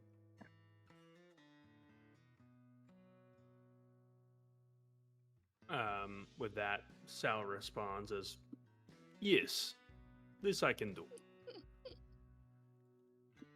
Okay. Oh, also, Good. Mazarin, I did see there is a quite extensive pipe network underneath the well that also have very similar water underneath them. So maybe we could, after we rescue Theodore, of course, maybe track it back to the origin? Yes, I think that's a good idea. I mean, we want to find out where those pipes are coming from. Okay. We'll put a bookmark in that, and we'll have to return to it after we finish this mission. But yes. Okay. As you are having this discussion, you make your way towards the Crucible, using Charles' excellent tracking skills. You identify the building that presumably is the site where this criminal may be hiding out.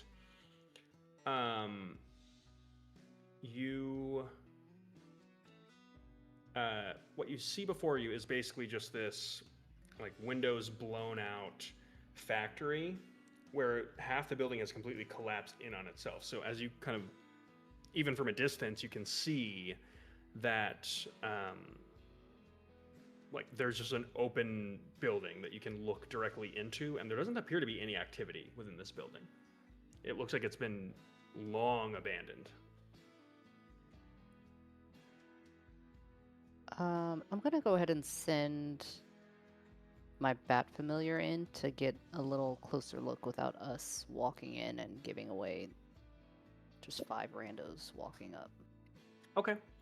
Go ahead and give me an investigation check.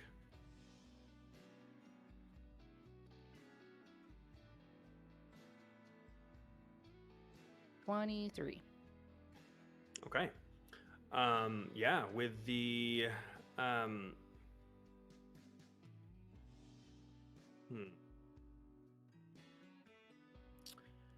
we'll say that as you're familiar, you have at least like as good of eyesight as you do with your bat. It's a magical creature.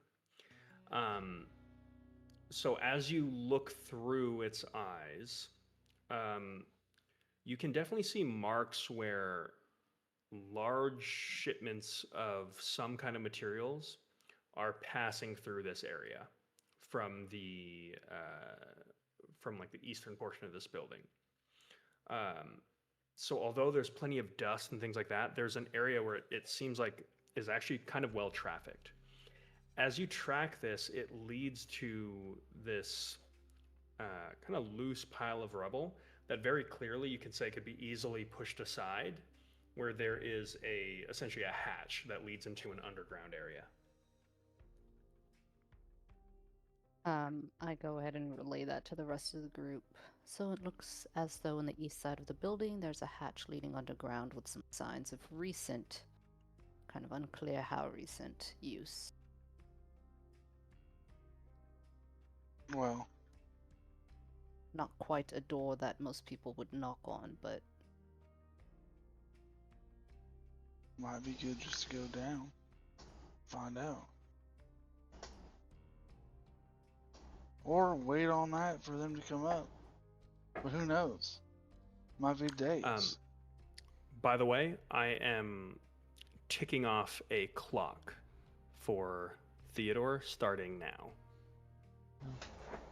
Can't do that. But we don't have days. So.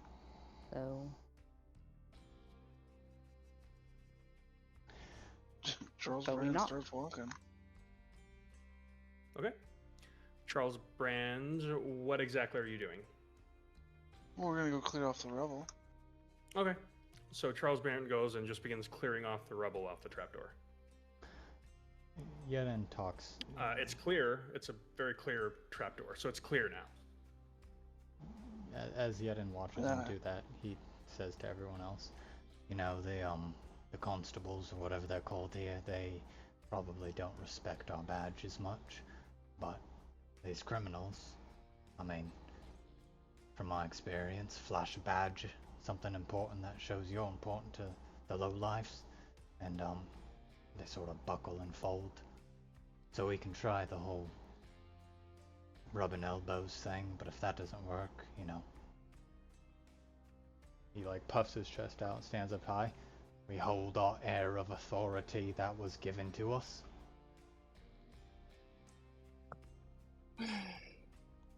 I have idea for a drug. Do you need me make now or later? Not long. probably now. Okay.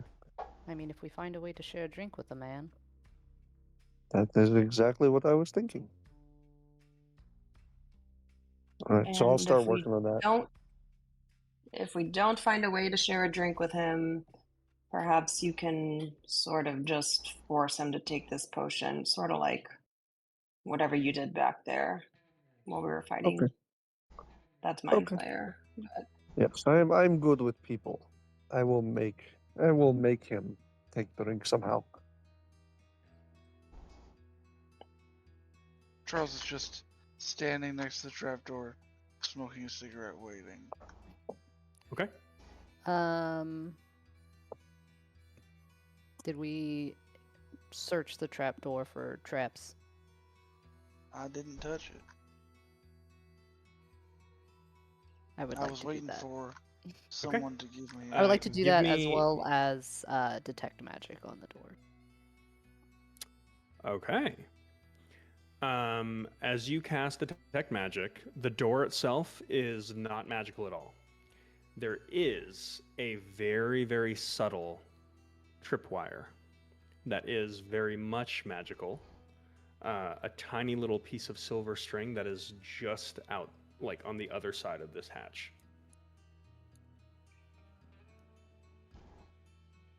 A piece of silver trap wire on the other side of this hatch. So how do we get around it? does a trap appear to alert someone else, or is it look like it's going to do damage if we walk through it? Can you tell? I'll tell you what. Luminar, give me an Arcana check.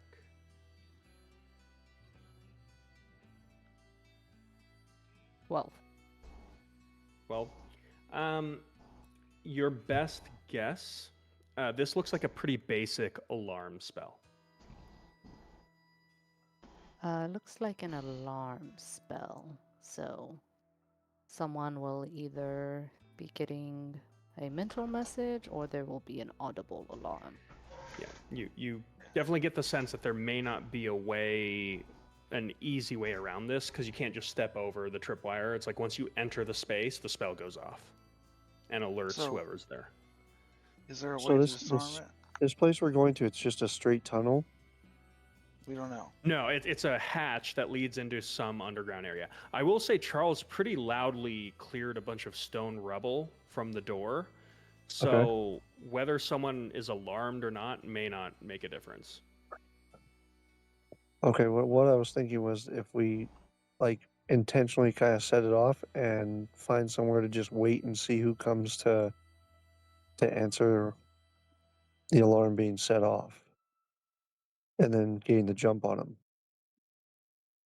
Unless they run out of a back door, then that would be a problem. Yes. Do we have a way to disarm it? No, I do not No? think so. So, it's only one choice anyway. Charles pulls the crossbow out. Somebody open the trap door. I'll send my familiar kind of hovering out above and outside the building so I can every now and then kind of do a sweep of what's going on around the building, just in case. Okay. Give me a And perception Maz- check.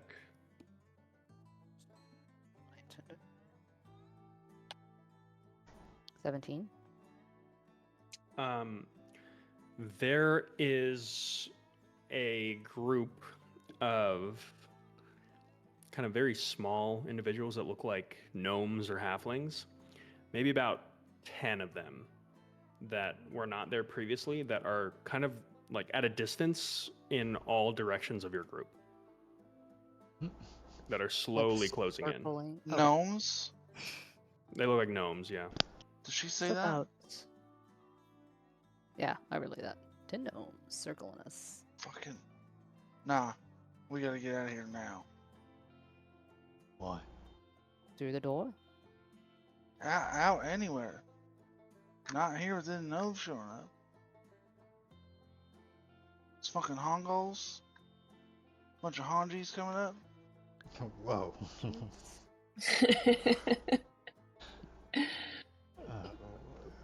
We going in then? I vote we go in. All right. Yeah, then goes to put his hands on the hatch.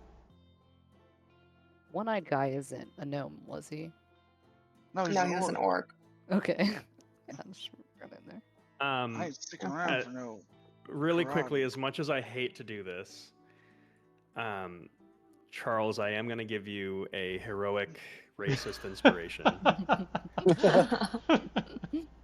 You know, I thought of that last week and I've been waiting to say it. What's a I kind of heroic? wondered if we were going to have any like Vietnam type flashback kind of situation. I mean, it makes sense. Again, I don't want to bars. encourage this, but at the I same know, time, I'm I so- feel like I'm I have sorry. to. No, don't be sorry. It you know, you're flushing They out killed the lore. all my friends. Yeah, I mean, yeah, I imagine you might be a little traumatized. So yeah, take a Yeah, heroic fair. inspiration for that. How much Okay, is a so heroic? that is basically a luck point. Oh, That's okay. a floating luck point. Okay, so what are you guys doing? Who's doing what? Yeden hands on the hatch, looking at everybody like, "You ready?" I'm pointing the crossbow at the hatch, Okay, waiting to see what happens. okay. Saul has bag of stink ready to throw as well. We're going down there. Don't throw it in the confined space. Oh, okay. Yeden nods. It dissipates. pull it It open. dissipates very quickly. Did we even open see it. if this was locked? Fucking... Try You did it. not. Yeah, he tries. He, with all of his might, tries to pull it open. Okay. With that, you pull it open with all your might, and it just opens. And there's a stone staircase leading down into a dimly lit room. All right. Which one? Have any of you guys been trained in like stealth or, room to room house-to-house infiltration? Or Okay, would be that's what I thought. convenient, wouldn't Yeah, it? so it's like house. I don't know. I'll go first, I guess. I'm gonna If you cannot see, let stealth. Saul know I can cast. I can make light from fingers. And I No, snap my what? fingers.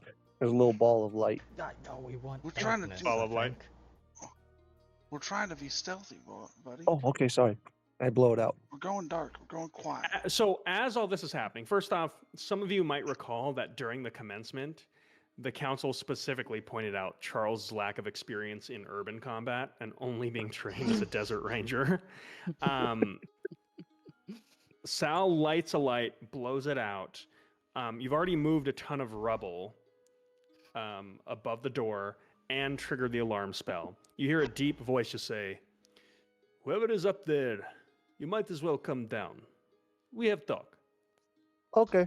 Oh, Perfect. Talk is exactly what we want. I answer okay. he's a friend of yours. So you all step down into this room. Yeah. Yep. Okay, and do I you do put anything away with the the hatch above crossbow. you? Close it. I'll close it behind us. Okay, you I'm close gonna the hatch. cast alarm back on it. Okay, you cast alarm on it. Yeah, we don't want this Um, fucking monks coming down here. okay. As you enter, you see this orcish individual that is just like next to a little bit of like, it looks like kind of a large amount of food. And he's wearing like a bandana, and he's got this fish hook kind of leaned up against the table as he looks over all of you and just says, "This is dangerous place for tourists. You have business?" Is he the guy? It looks like book? this is the guy. This is the guy. Is there anyone else in the room? Give me a perception check. I'm sorry, Jasmine, what was this fucking dude's name? Vern. One-eyed Vern. Vern One-eyed. Powell. Vern Powell. 13. 13. One-eyed Looks like it's Vern. just him. Mazarin is going to speak first before anyone gets a word in. She's Okay. gonna say, she's gonna say, sorry, we didn't mean to intrude. We've had kind of a crazy day. We're not really tourists, but we have encountered these strange monsters, and we're sort of on the run. So we didn't realize anyone was down here. We were trying to find a place to hide, kind of hole up for the night. Give me a deception check. Yedin is still covered in blood, if that helps that at all. And goop. Well, Goop, yeah, yeah. more so goop. Give Are you me badly a hurt? deception check at advantage. I wasn't touched at all. I haven't Oh, been okay. hit this. I yeah. am still bleeding. Okay. A I have. 14? Okay. He looks over all of you and just says, "Still, the fact that you come down here is perhaps of unfortunate circumstance. This is Why is dangerous this? place." Oh, don't. Okay. He looks over all of you and just says, "For shelter, you cannot stay here, and for safe passage out, I'm afraid Vern may require some payment of sorts. You have gold or trinkets? Make it worthwhile for safe passage?" I chime in. I can assist with this. What is your name? I am Saul Brentwood. I am reach out to Vern. shake his hand. Vern. Nice to meet you, Vern. Give me a persuasion check here.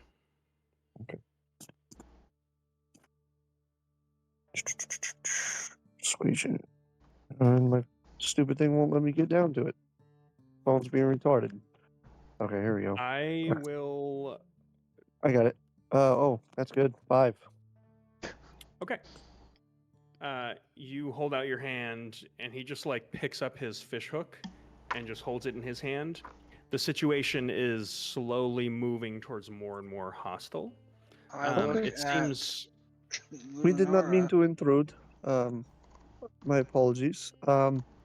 If you will not mind, and I reach into. I knew I should have prepared something different, but that's okay. I'd pull out. I try to trade him. You about to cast a spell on him? I would Sorry. trade him this this vial, the one that I've been working on for that was supposed to be for a different use. I think, unless this is the guy you guys wanted me to use this on. This is drug I've been working on.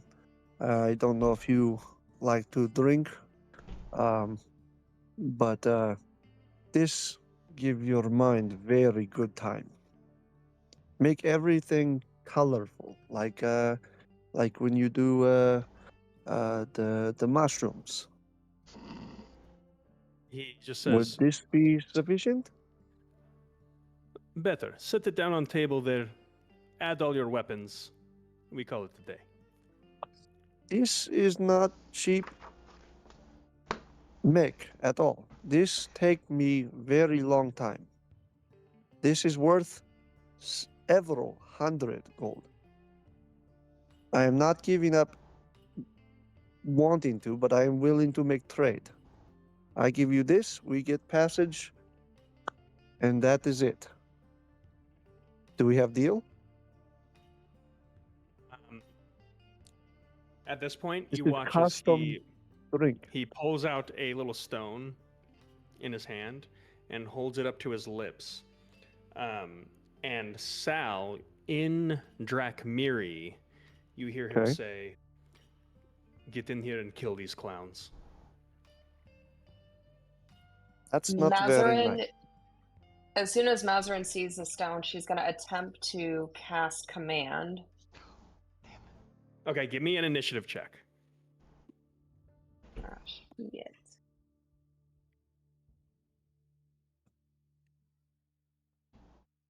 $13. Okay, you beat him, so he's not quite able to do that yet.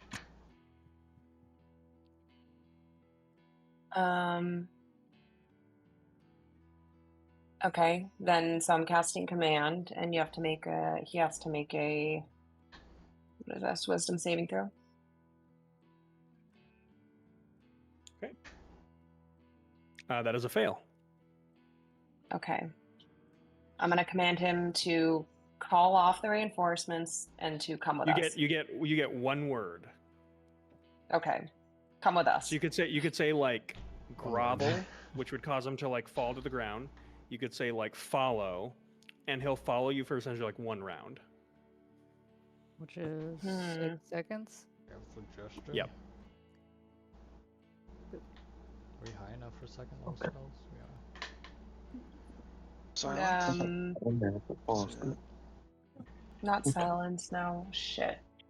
Okay, I'm gonna tell him to call it off. Or whatever I can say in one word. Just undo what you just did. Give me a word, Jess. What word are you Undo. using? Well, he didn't say anything yet. He was about to. You can get him to drop the object. You could say like drop, and he'll drop the stone. That's good. Can I say cooperate? Oh. Yeah, you can. And it'll work for 6 seconds, at which point he'll know you cast a spell and become hostile.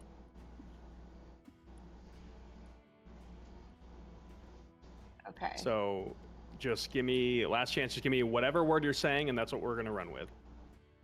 Okay. I'm gonna say cooperate. Okay.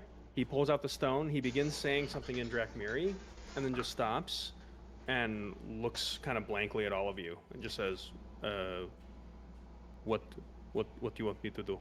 He says cooperate out loud, correct? Yep. No, I don't. But you can generally sense that this spell has taken over, and he looks at Mazarin, and he's got this like brief sense of complete like willingness. Mazarin's gonna come up and take the stone from him and put it in her pocket. Okay. For flavor, we'll just say that like the stone just gently like floats over towards you, and you pocket it. Luminor, you can do whatever the hell you want to do, but in that just little brief time of magical compliance, Neri's just going to say a couple words that nobody here understands, and he's going to speak in thieves' cant to just see if this guy recognizes what he's saying. Okay.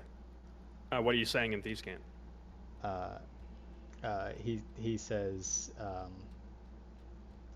fair, a bunch of gibberish, but it works out to fair opportunity. We just want to talk. Like, Okay. He looks at you and just nods. Don't drink. Okay. Is anyone else doing anything? Don't drink the potion. Is the last thing he says. Okay. Is anyone else doing anything? I haven't given him the potion yet. So you all have 6 seconds. This is about to wear off. Who's making an action before it wears off? How far back is the tunnel that we came through? Actually, never was mind. a staircase that you're standing at the base of. Okay, perfect. I'm just gonna stay right there. As you look around the room, there appears to be another trap door that goes deeper underground.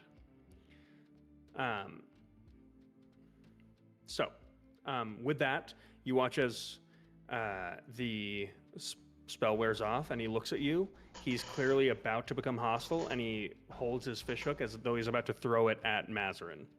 I need everyone to roll initiative. No, but fair opportunity. Should I re-roll initiative? Let the thieves No, I got you already.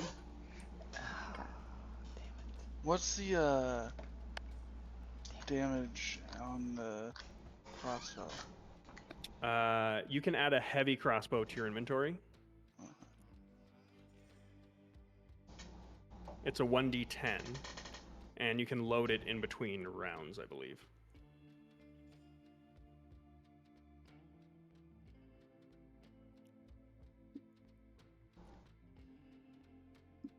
All right, who got above a 15? I got 18. 17.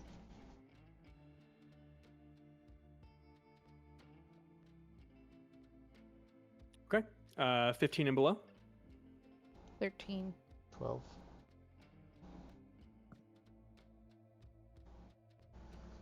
All right. So with that, top of the round, you watch as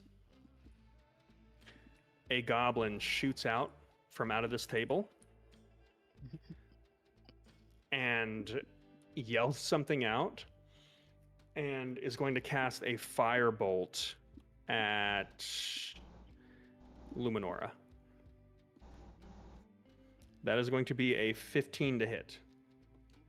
I will shield. Nice. Okay, so you watch as this goblin just jumps out of this table, and with this just swirls around this little goblin staff and then hurls a firebolt at you. You throw up a shield, and with your blade just slice into this firebolt, just causing this explosion of sparks in front of you, and you parry the spell. That brings us to What do you mean out of the table? He was hiding under the table. Oh, So, who is actually hurt? Luminora, or are you still hurt pretty bad? Like a tiny bit of blood. Okay.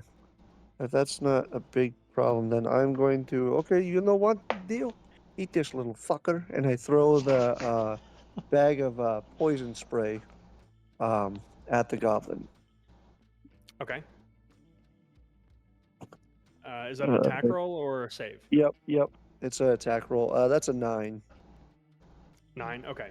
You throw the poison spray at the goblin, and he just ducks, and it just smashes against the wall, and then causes a little bit of corrosion. You're in pretty tight spaces. Shout out if you want to move, but otherwise, I'm going to go to Charles and Mazarin. I'm gonna wiggle my old bony ass back to the back of the party. Okay, you're already towards the back over here. Okay, gotcha. Okay. And that's my turn. Wait, do we have a yeah? map of this? Do you have map open? Because we can't see. Oh, I'm so sorry. I thought I shared my screen here. We're still looking at Villain Oh, Mats. 𝘬𝘪𝘭𝘠 of the mind. Yeah, Yeah, we that's can, right. we can do it old school. No, We know how I to play did this this. game. Change stream. I hit the thing. Why isn't it working? Here, what if I do this? Sorry, Pierce, I have to do the bad thing I'm not supposed to do. Making me work and shit. I tried not to. I already did this like 5 times. This is the only way to get it to work. Okay, so this is what you're seeing. Okay, that brings us to Charles and Mazarin. Where's the goblin? Here. Oh, I'm gonna shoot him with a crossbow. Okay.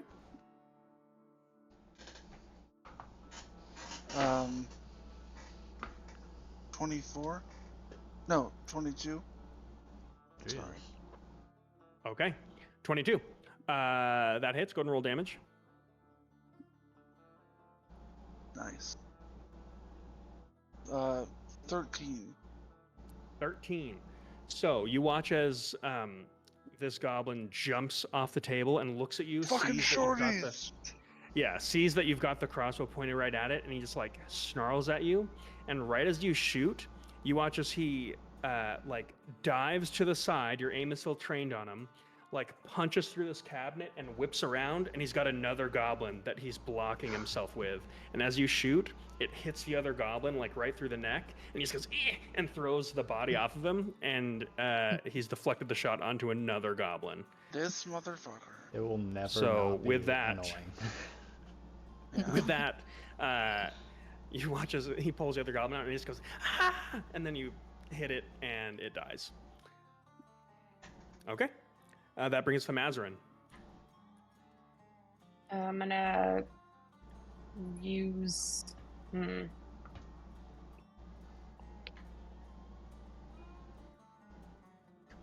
gonna use telekinetic fling, and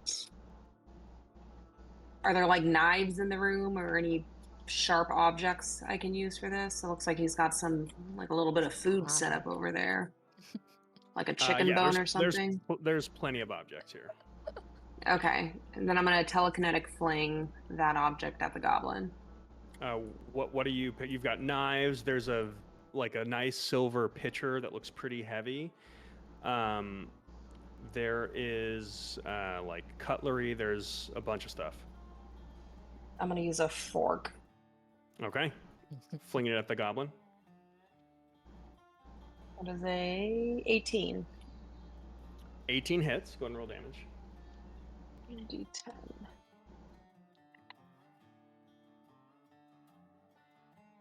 That is a 3. Okay, you landed a hit. Okay. And for my bonus action, I'm going to use my telepathy to try to speak to Vern. Okay. And if I'm able to get through, then I want to say, we can stop this right now. We don't want to kill everyone here. Okay. Give me an intimidation check. I'm going to say you're at disadvantage for this.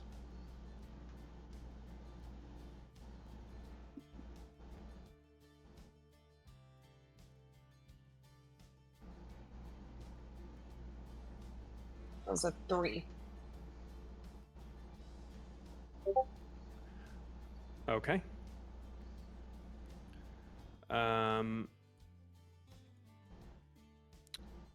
Okay. The message is sent. Now, stay woke about how many psychic dice you have left, because I imagine you might be running low now. Okay. That brings us to... All right. This goblin is dead. You watch as over here a goblin jumps onto Sal from behind that little corner and is going to attempt to bite you.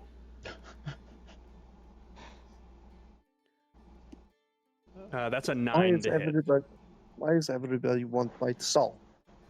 Yeah, so it just jumps on It's your salt, back not salt. and is like just biting at your coat and not really breaking skin, but you've now got a crazed goblin that's on your back. That brings us get off my good to coat. 𝘠𝘓𝘠𝑥.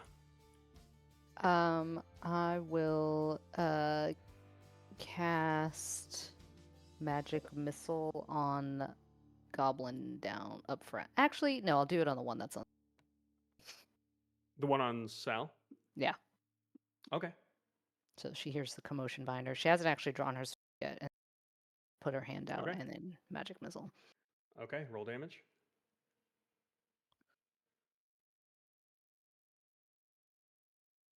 And my Ooh. 14. 14. Okay. You watch as these wild missiles just fly all around Sal as he's screaming, as he's got this goblin on him. And these darts just shoot through this goblin, just like spraying blood everywhere. Some of it gets into Sal's mouth, and it drops on the floor and just points towards the goblin boss in front of it. And none of you speak goblin, but you all just hear it go like,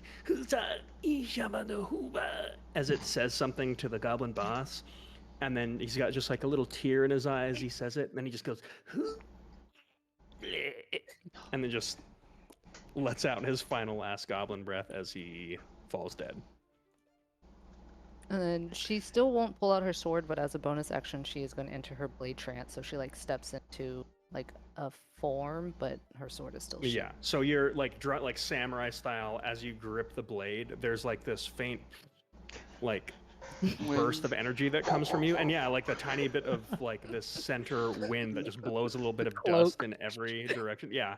You go into hero stance. 𝘠𝘓𝘠𝘭𝘥 has entered the chat. That is going to bring us to these two goblins that revealed themselves. They yell out a goblin war cry, and they're both going to attack Charles. Don't let him touch me! And let's see. Do you just have small person PTSD?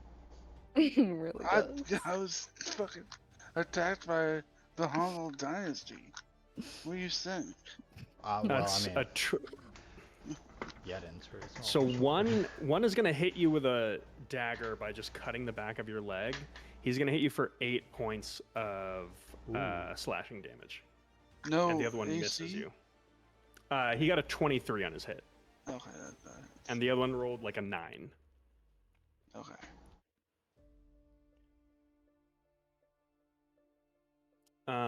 They're both going to disengage with you and run back around here. Okay, that brings us to 𝘕𝘂𝑛𝑦𝘓𝑒𝑟𝑖c.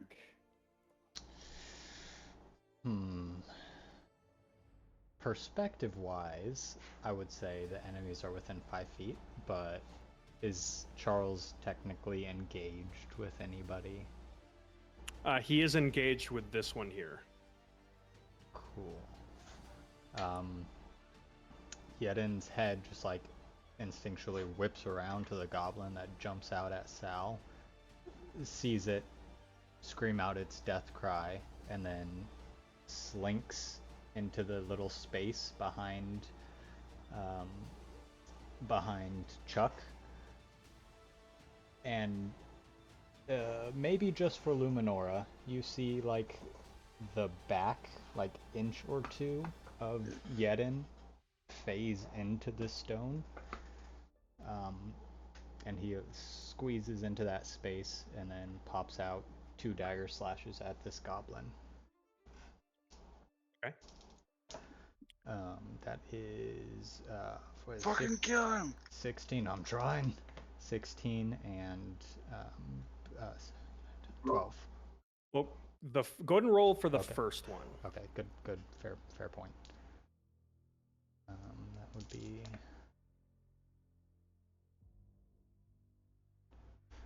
10 points of damage. How many sneak attack dice are we working with? 2d6. Okay. Okay. So here's what happens. So Yedin, tell me, do you want to do this or do you want me to? Sure. Yeah. He almost body partially emerging from this stone staircase, ducks up underneath this guy and gives him a quick single flay from belly button to collarbone, and then jumps back half a step, still ready. Okay. As that happens, you watch as Yedin lurches forward with this kind of, again, this sometimes these like moments of sheer brilliance where this unnatural speed lurches forward and just in one swipe just guts this goblin. He falls down dead. Out of the corners of your eye, you watch as the shadows behind this goblin over here coalesce into what looks like almost a humanoid form, and this shadow jumps out of the wall, grabs this goblin, and pulls it back into the wall, and you watch as this one over here disintegrates into ash. And then that figure is gone. Before that second goblin even disappears, as if he's expecting it, Yedin turns his body and makes his second attack against this dude, the main guy. Yikes. That's a 9. Okay. As you lurch forward with your dagger, with that same speed, he palms your face and catches you and just pushes you back. Oh, I don't like that. Okay. This ends my turn. Okay. That is going to bring us to him. He is going to take this essentially like fish hook, and past Yedin, he is going to take a stab at Charles. Ooh, that is not good. That is a 11 to hit total. Doesn't hit. Okay. As he takes the stab out, he misses you, but he's got some reach, so it just strikes the staircase behind you. He's going to make a bonus action unarmed strike against Yedin. That is going to be a 15 to hit. Yep. That hits. Okay. Just barely. I need you to make an acrobatics or athletics check to avoid a grapple. This will be acrobatics. That is an 8. Wait, hold on. It might be worse. That's an 8. Okay. So with that, you watch as he strikes out at Charles and then grabs the side of, grabs the scruff of the back of Yedin's shirt, picks him up off the ground with one hand and slams him into the table, and then gets him in essentially like a chokehold, and he's holding Yedin like a hostage right now. That is going to bring us to top of the round. How far away is this guy from me? He is 10 feet. Cool. That brings us to... Wow, we're out of goblins already. Yeah, this goblin is going to run up over here, and he is going to cast a Burning Hands on... I think he hits all of you with this.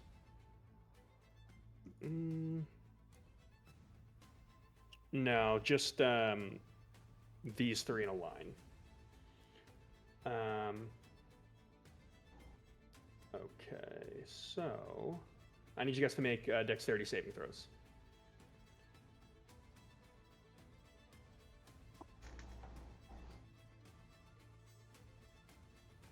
12. 15. 12. Okay, you all succeed, and you all take a total of 8 points of fire damage. Can I shield? No. Can I absorb elements? You can. Ooh, yes, you can. That's awesome.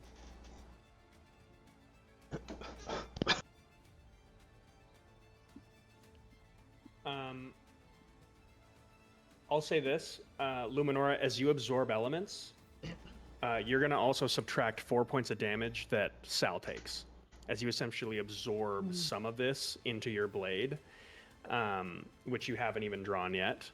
And it's going to lessen the damage that Sal takes. So you and Sal take 4 points of damage. Mazarin, being at the front of this, you take 8.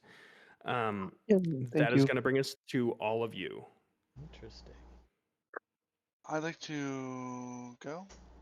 Okay. Crossbow.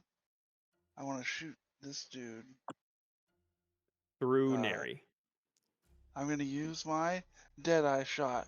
Special marksman thing. Okay. Oh yeah. This is the first get thing you've advantage. done? Nah, yes. This is the first thing I've done. Not even with one of my guns. Now, hold on. Hold on. That only works for firearm attacks. Son of a bitch. Oh. Then I'm just gonna go for it. Fuck Okay. it. He has 3/4 cover with Neri as cover. Yedin has a look He's not on his that big. face like, yeah, I'm 3 feet tall. Come on. But he has a look on his face like, fucking do it. I mean, yeah, he's holding him basically covering like most of his like important parts. You can try to shoot at his feet. I'll tell you, you can do a foot shot at disadvantage or a straight shot with the higher AC with a reasonable likelihood of hitting Yedin. 25. The same math. Okay, so that was a straight shot, right? 17 plus 8. Okay. Whoa, much more straight than that. So what were you aiming for? +8. His fucking face. One of them eyes. Give him a real reason. So you're going for a kill shot. Well, you know, people live. Crying. Oh, come on, James. So James, what Can are I you get him aiming in the for? shoulder? What are you aiming for? The shoulder? Yes. I'll Okay, try roll to get damage. him. Okay. 11. 11 points of damage. Okay. Okay. Then we got Put him down. Maz and Sal. I'm gonna cast catapult at the 2nd level, and I'm gonna pick up the pitcher. Okay. And am I able to hit Vern from like his backside without? Yeah. Whoa. Yeah, it's a Yeah. dexterity say. I'd say low chance of you hitting Yedin with this. Okay. Then I'm gonna do that. It's gonna be a dex save. Okay. All right. That is a fail. Go ahead and roll damage.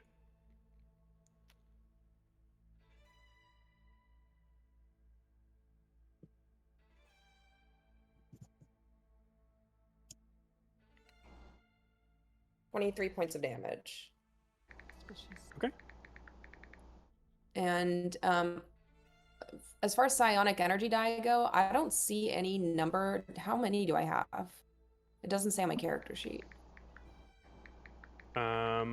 You should have an amount that I believe equals your proficiency modifier. Let's see. Okay. And does that also count for my propel? Yes. Okay, then I'm sure I'm out then. Okay. Until you take a short Okay. rest. So you watch as out of the corner of his eye, this pitcher's raised. He turns and just goes, no, no, no, no, no. And you hit him in the face with it. He drops Yedin. As the pitcher hits the floor, you watch as out of the brine, these 3 little tadpoles squish out. And there are now 3 of these little, like, hissing, almost like centipede-like tadpoles that are at your feet.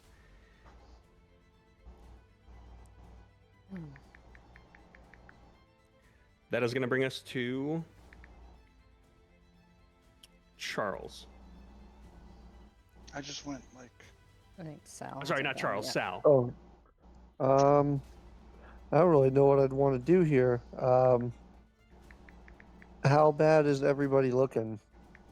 Anybody severely hurt? I believe I'm so. down to half. Okay. And you're right in front of me, right? Mm-hmm.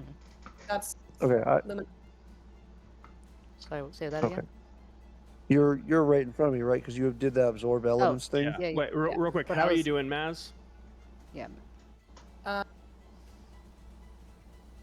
Good news. yeah. You just cut out Can you hear right me? when you said how you're doing.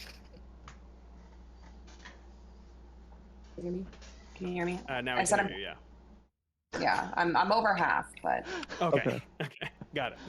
I'm going to go up with my last bit of my last healing potion and rub it on my hands and go up to what's your character's name again, Jasmine? Sorry. Luminora. Luminora, do not freak out. And I rub it on the back of your neck, and this ooze slides around your neck, not my hands. The ooze does, and goes right to the wounds and starts to heal them. Feels kind of gross, but Made it so clear. Okay. It's aloe vera. Nice. Gosh. they're calm all better. Exactly. Yeah. Some video All game better. healing. Then I scoot back again, Okay. and you regain. What is it? 2d4 plus 2. So you regain 7 hit points. Thank you. And then I get back into the wall and I pull out my blackjack and I'm just like holding that above my head. Okay. That is going to bring us to this tadpole over here. Wait, what? That's not It is good. going to lurch out, and it hits this goblin, and you watch as it goes up to its eye and bites its eye as the goblin's just freaking out, going, no, no! So this goblin is currently being grappled by a tadpole as he scurries into the corner of the room. Poor guy, having a bad day. Okay. So next round, that tadpole will be in his brain. That brings us to Luminora.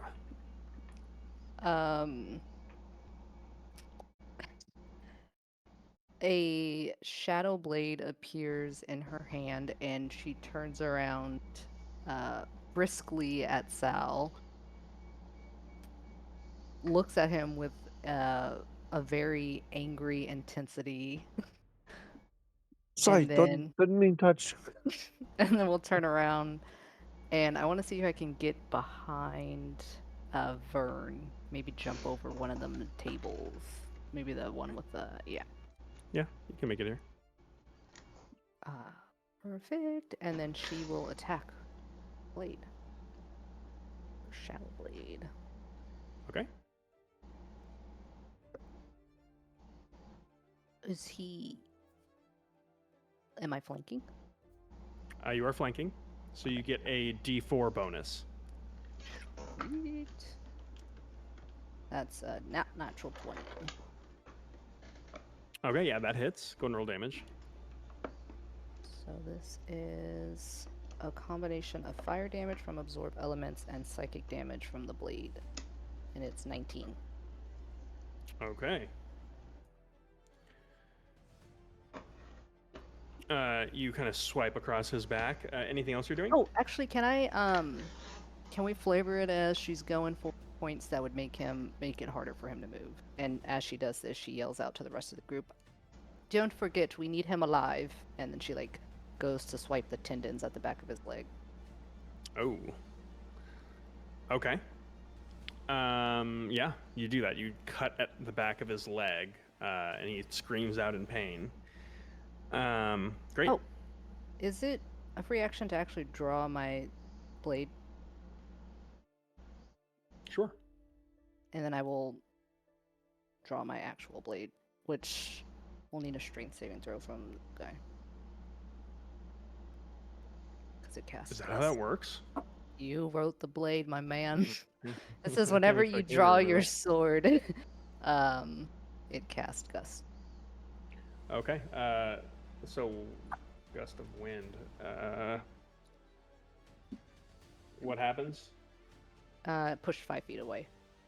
If you. Okay, so he'll drop Yedin, push this way towards this thing. Okay.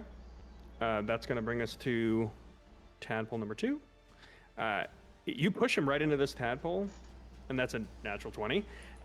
It jumps at him and lurches at his eye, and it's like halfway through his skull right now as he's just screaming. That is going to bring us to tadpole number 3, who's going to turn towards Charles and make an attack at you, Charles. Ooh. Does a 12 hit you? Nope. It lurches out and just like hits the wall as it just leaps at you, and you just barely duck your head away. Shit. That brings us to top of the round. This goblin is currently incapacitated as the tadpole is chewing into his brain. That brings us to Sal, Charles, and Maz. Can I grab the tadpole that's attempting to kill our guy? Go for Yep. it, Sal. Give me What's up, a. brother? Just skip me, brother. Go for it. Oh shit! I totally did skip you. I'm sorry. Yeah, I skipped 2 people actually. Go ahead. Sorry, Neri. Go for it. As he gets knocked free of this grapple, he'll just comfortably turn towards fucking Vern. I think that was his name, Vern. And like hands up, be like, "All this, Bob? Where hounds are coming? I'm on the air." And Thieves' Camp will tell him to surrender before he gets hurt. Everything's going to be fine. And will hold his action to attack if he does not drop his weapons or if he makes any hostile action. Give me a persuasion check at advantage. So straight roll. That would be 11 plus. I'm not good at persuasion. That would be a 10. Okay.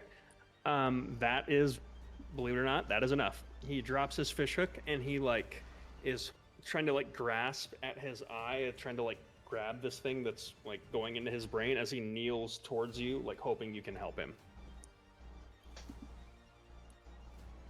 I said I'd hold my action to, but can I fucking attack this tadpole? Is that breaking rules? That's you want to try to attack it or grapple it? Attack it. Okay. Yeah. I'm gonna use my last luck point for a straight roll. It's 12. 12 misses. Fuck. I presume you're not trying to stab him, right? No. No, he's trying to. Yeah. Yeah. This thing is so small and it's like wiggling around pretty quickly, so it's really, really hard to hit. Okay. That brings us to Vern himself. He's gonna try to pull this thing out of him. Fail. Now we're at top of the round. He's incapacitated. We got Maz, Charles, Sal. Can I try and... Jessica, you are muted. I know. Sorry. Go ahead, Charles. Can I try and grapple the worm thing? Sure. Give me In his face? a... There's also this live tadpole over here, too. Give me a... athletics check. Good thing I trained athletics. I'll give you athletics or sleight of hand. Oh. Sleight of hand, 15. Okay. You are able to grapple this tadpole and pull it out of this guy's eye. His eye is like bleeding and ruined. He's taken quite a bit of damage from this. And you're holding the still live tadpole that is now wrapping around your arm and looking at you as though it's wanting to strike. That is your action. So you're grappling this thing. That brings us to I'll- that brings us to Maz and Charles. Mazrin's going to, God, I hope this works. Cast Tasha's Hideous Laughter on both of the live worms or tadpoles. Can you target 2 creatures?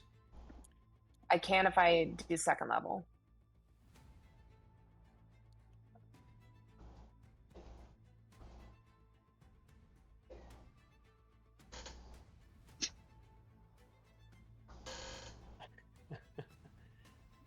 Hang on.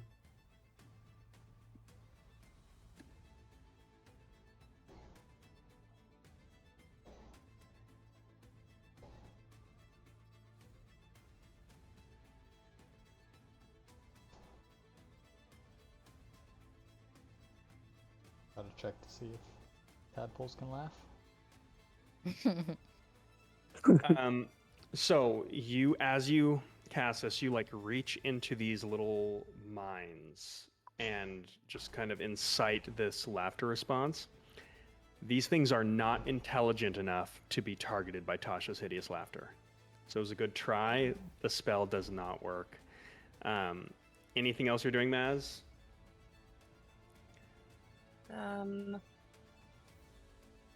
Nothing more I can do here. Nope. Okay.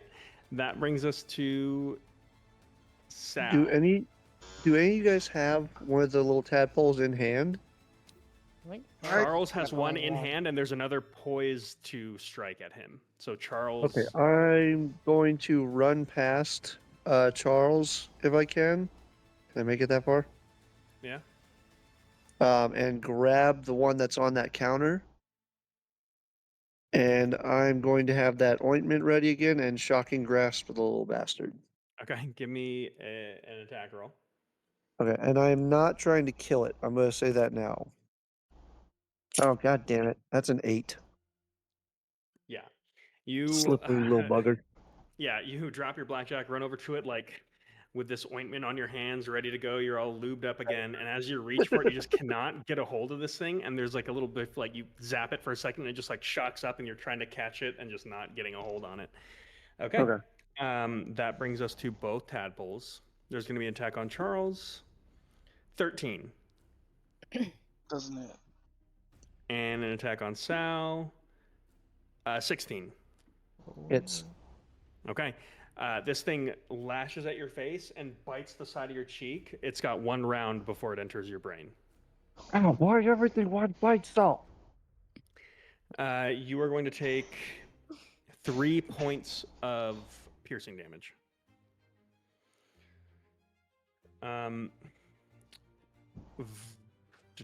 Fern here.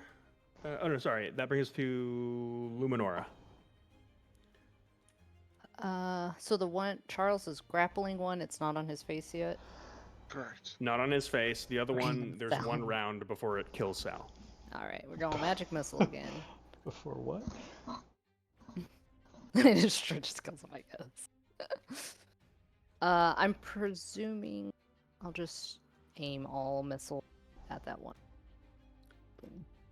You get the sense these things are pretty, like, if you can hit them, Okay. they're pretty vulnerable. Okay, so I'll do one at a time then, just in case. First one is. I think you're gonna have to declare your targets because I think Okay, by I'll the time do- your third missile, like your first missile won't have shot, or your first missile will not have connected by the time you've shot your third missile. I will So do declare your targets now. 2 on the one going to Sal, and then 1 in front of. Okay, Charles. so roll the first 2 d4s. That's a 5 and a 2. 7. Okay. What does this look like? So she's currently holding her rapier and a shadow blade, so she points both blades and missiles come out of the tips of the blades. Okay, so you watch as there's these 2, like, just almost like missiles that look like they're made of pure wind that's moving so fast in a tiny little cylinder that it appears almost like it's white, and then this bead of pure shadow, and they just, and both tadpoles are eviscerated. Oh, And then can I jump onto the table closer to Yeah.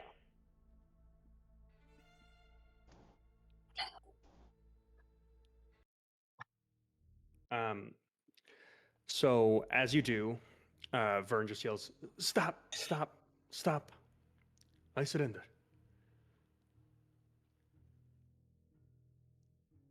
So with that, unless anyone wants What to do about that anything else, we're going to move goblin? out of initiative.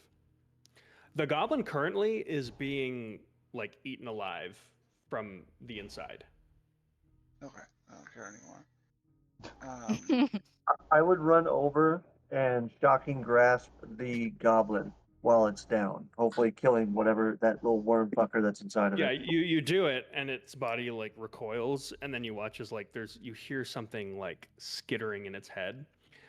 With that, Vern is gonna actually just like casually move over there, like slowly back away from you towards that goblin. He's gonna turn, put his hands on the wall, and just smash its skull by stomping on it. The goblins? Yeah. Okay, I was gonna dissect it to get it out of there, but okay.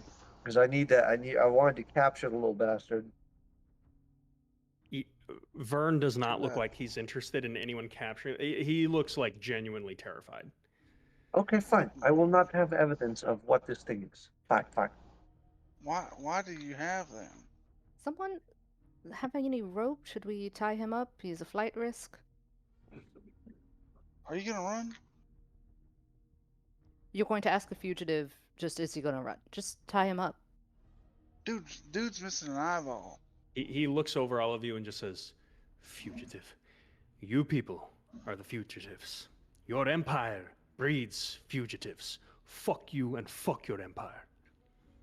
Do you want to tie him up now, Charles? Yeah, now one time up. Okay, go ahead and tie him up. And then, is I'm- Sal? How is Sal looking? Because I think he Not got great. kinda... My jacket's all fucked up, and I'm at like 7 hit points. I got like a bite mark on my face, on my shoulder.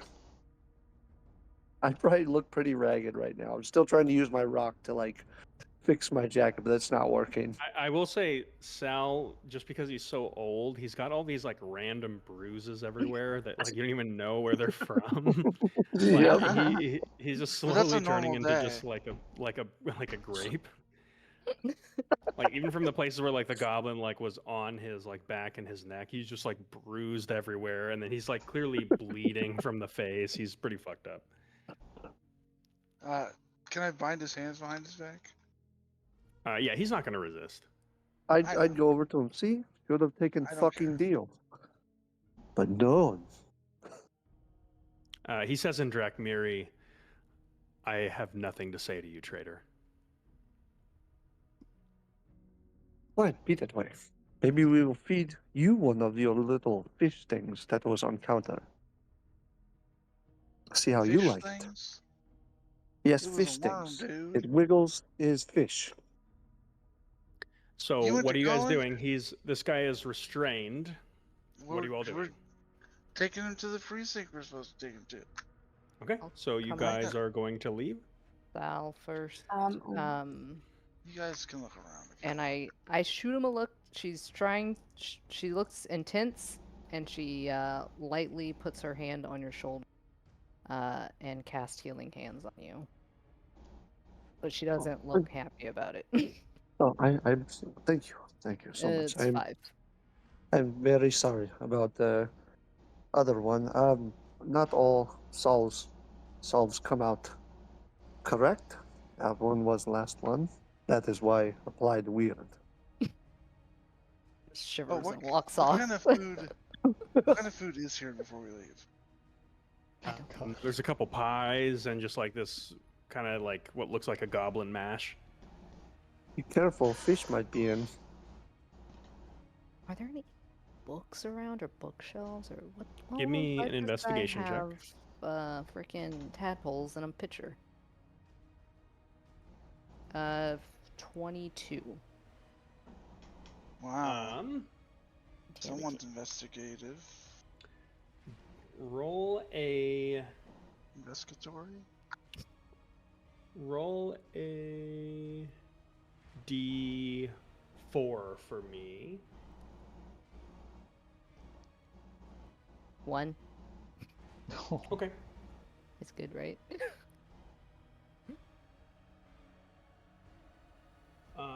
Okay. You find a little chest where there appears to be some text.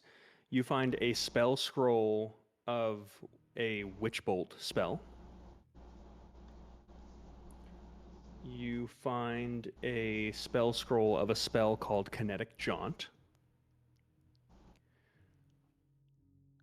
And you find a little envelope that the seal has been broken. I will text this in the chat. This guy's a criminal, right? Fugitive. That's what you've been We have told. a warrant for his arrest. That's what we've been told. Before we leave, I do want to see if I can find some kind of ammo. Okay. So, going back to the letter that you found, Luminora, I presume you're reading that now, briefly, Yes. or? Yeah. Okay. She's a corridor. So, it's filed by an individual named Marcel Varn, who is identified as the Deputy Ordinant for Experimental Logistics. This is listed as a purchase order and says, per our agreement with the Maritime Consortium operating along the southern trade shallows, delivery is confirmed on the 3rd day of the 7th cycle. Quantities remain consistent with prior batches. 5 containers hermetically sealed containing neurologically active seed forms. As agreed, all compensation shall be provided via ledgers tied to auxiliary aquifer subsidies. If the Maritime Consortium raises prices again, pay them no more than an extra 15,000. Unfortunately, until we find a more permanent solution, we will be forced to deal with these heretics.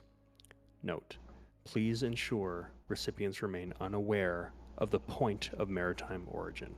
Cross-referencing with the charted territories west of the 𝘠𝘠𝘭𝘠 is strictly prohibited.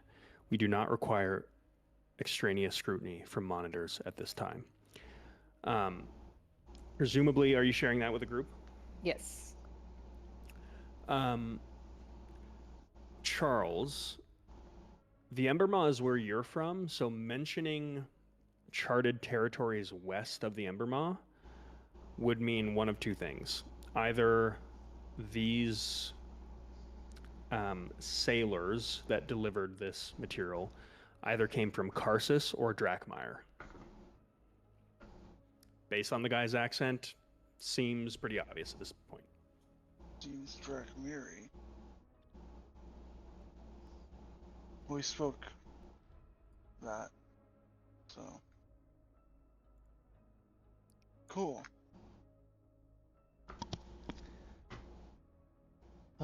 Way at the beginning, you said Mazarin flung a silver platter at somebody.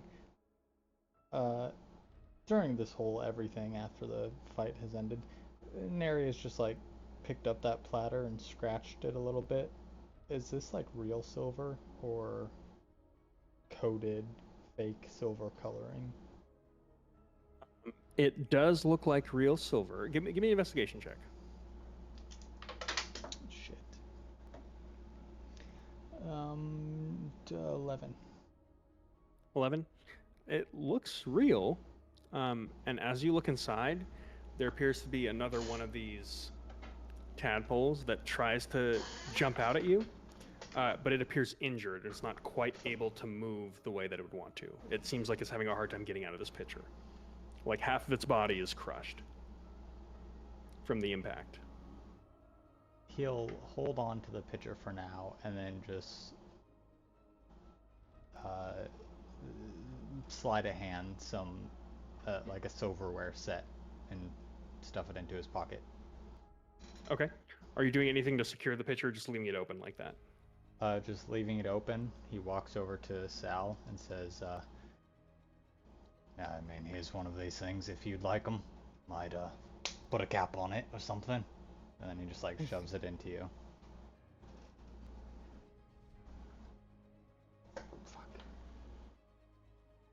Okay.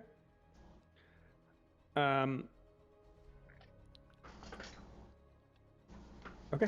Is anyone doing anything else?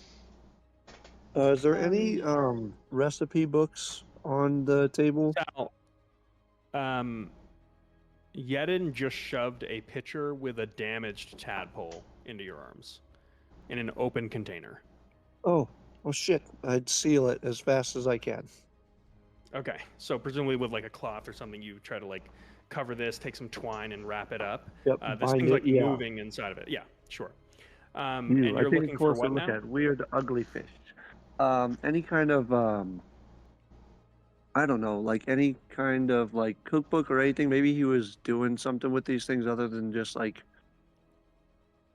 maybe he was. I have a weird suspicion that he was putting them into the food. Because I'm trying to Sure. find Give a me reason as to how this is getting into people. It's not just like you walk up to him like, haha. give me an investigation check. Okay. Let's see. 12. 12. Couple things. You do find a cookbook Okay. that is all about baking. Ooh, It seems I'll that take that. Vern is quite into pies.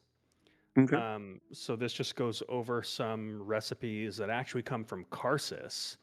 Ooh, It's just fancy. the cover of the book just shows like these beautiful rolling plains, and it just says the bounty of the halfling farms. Okay. Um, Oh. you find another book next to it. Okay. That is essentially a book of various diseases, and you watch as there is like a whole chapter that has notes and is completely marked up. As you go through it, that chapter is specifically on vampirism. Ah, okay. Great. Got it. What was the first one? Was Bounty of Halfling The bounty of the halfling farms. The Halfling true Farms. Got it. treasure. Okay. Yeah. Do I see that book? I'm keeping that one, but I want to keep the other one too. So, is there a name on this other book or no? Yeah. It's called Gibby Strange's Glossary of Various Diseases. Okay. All right. That's And not. everything, you. not just art. That's not what All right, Karsus cool. looks like. Back at the beginning of this encounter, he never called on the Hungle gnomes, right? No, I mean, there were never any. You are getting the sense that any small things that were following you were probably goblins and not actually gnomes. Oh, okay. Yeah. I'm just Charles was racist. just having a Nazarene- he was just having a Vietnam flashback. Okay. Yeah, sorry. Nazarene asks Luminora, is anything outside of this space? Are we being followed as far as you can tell? I will look through the bat's eyes as a bonus action. Yeah, I mean, there's clearly a large group of goblins that's like right outside, like waiting for you to come out. Yeah, I relate that. Cool. Large goblins.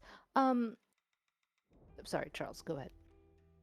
I mean, and again, you guys don't like my ideas, but we do have a hostage, and I do have a gun, and you know, Okay. I put the gun in his head. I mean, it's pretty Do we- convincing, right? Do we have 10 minutes for me to? Actually, no. Wait, I already used all those for today. Damn it. Yeah, also we have a timer on Theo, right? Yes. Yeah. Yep. Okay, let's. Okay. I say we take him and Yeah. get the fuck out of here. Hostage, We don't have back off or we resource shoot to you in go the head. further. Neri Cool. kicks the Oh, wait, hatch. isn't there a hatch going further down? Neri kicks the hatch on the ground, like, hey, might be a different way out. He did say he could provide a safe passage. All right, let's He try just it. says, "You'll never make your way through the sewers." Well, if you want to live, maybe you will show us the way. You're coming with us. Maybe you could give me some incentive. How Oh, about okay. this? How In about I crack you in Drakmiri, I head say, and I is pull the your life blackjack not out? incentive enough? Talking. How about I give you a knock on head? He says, "Do what you will. I'm not helping you. If you turn me into the ordinance, I'm already dead." I take a cigarette I've rolled out. You smoke? He doesn't respond. He just ignores you. You guys, my Okay. phone's at 2%, so I will jump off. I will see you guys later. All right, see ya. Bye. See Yep, ya. yep. See See ya. you guys.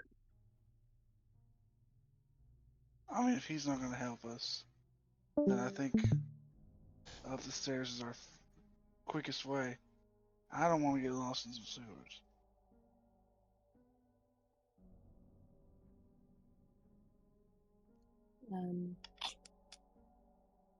Yeah. He just goes, "Quite a lot of work for paltry sum of my bounty. Is it You really know- worth it?" Everything not about you, right?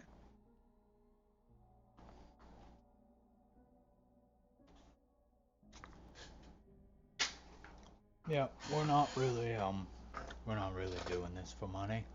So your life is really just something for us to get something we want. And well, we kind of need you alive, so Well, Unfortunately. perhaps we can talk. Perhaps we can make deal. seems a Well, bit late We for tried that. that. Seeing, Yeah. the position you are in currently, I don't think you have a lot of bargaining power. Well, I do, because there's an army of goblins at my beck and command, and I don't think that you'll make it alive on the surface. You can kill me, but they'll all tear you to pieces. And I don't think you'll make it anywhere notable in the sewers, probably get trapped. So, I don't really see you've got many options. But I'm curious to find out. Or perhaps you could just tell me what this is all about. Because you're definitely not Steel Covenant, and you are not Ordinance. No, we're Ledgerman. I don't know all the branches of your sacred machine. I mean, Well- we just need to get into the Ordinate Precinct, and turning you in is the easiest way to do it. See, we gotta get someone out of there.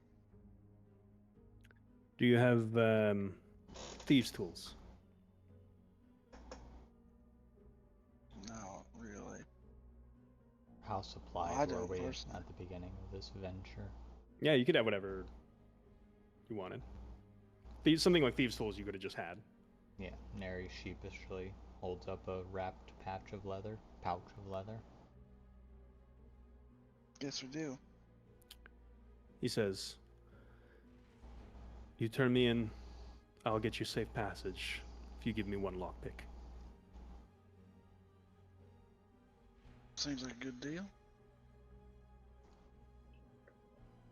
Seems fair to me. He says, "And you untie me." Well, I untie him. He kind of rubs his wrists, and one of his eyes is completely ruined. He just looks over towards Sal, walks over to him, holds his hand out, and says something in Drakmiri. Sal gives him like a little piece of twine. I speak Drakmiri. He takes it. Oh, you do? Mhm. You see him go, "All right, old man. I need string, out with it." And Sal just gives him a little bit of twine. She takes a twine, ties it around the, like one lockpick essentially, and then ties a piece around a tusk and like buries it deep into his gums, causing himself to bleed, and then swallows the lockpick. Disgusting. I, Cool. I was gonna say He kinda Mary cracks his neck. Hansen too, but Like a prison pocket, but the other direction. I don't know. Yeah. Alright, so we get up there and you call him off? He nods. He shouts something in Goblin. Can I look at see if Lunara. it's actually, if they're actually going away? They're not going away, but they're backing off a little bit. They've backed down a little bit, but Close enough. Still Let's around. get this over with. Okay. So with that, with Vern in tow, you begin making your way, what, towards the Shardlight District? Yeah. Okay. Ordinate precinct. So, with that, you can choose whether you take a rest or head straight there for the sake of being quick and efficient. But with that, we are going to call the session here, and we will catch you guys next week. Hey, Alex. I mean, we're heading straight there, right? Yes. Last week you I think called. Yeah, we should head straight there. Last week you called. Said something about the tobacco, and you called it something else. Like you had everything. Cinderwicks. Cinderwicks. Cool. Okay. I'll remember that for next time. Maybe a short rest. I mean, are we really? I mean, We're really roll the fucked hit up. die, get some spells back. How much time do we have left on the I mean, Theo I You clock? might not be about effed spells. up.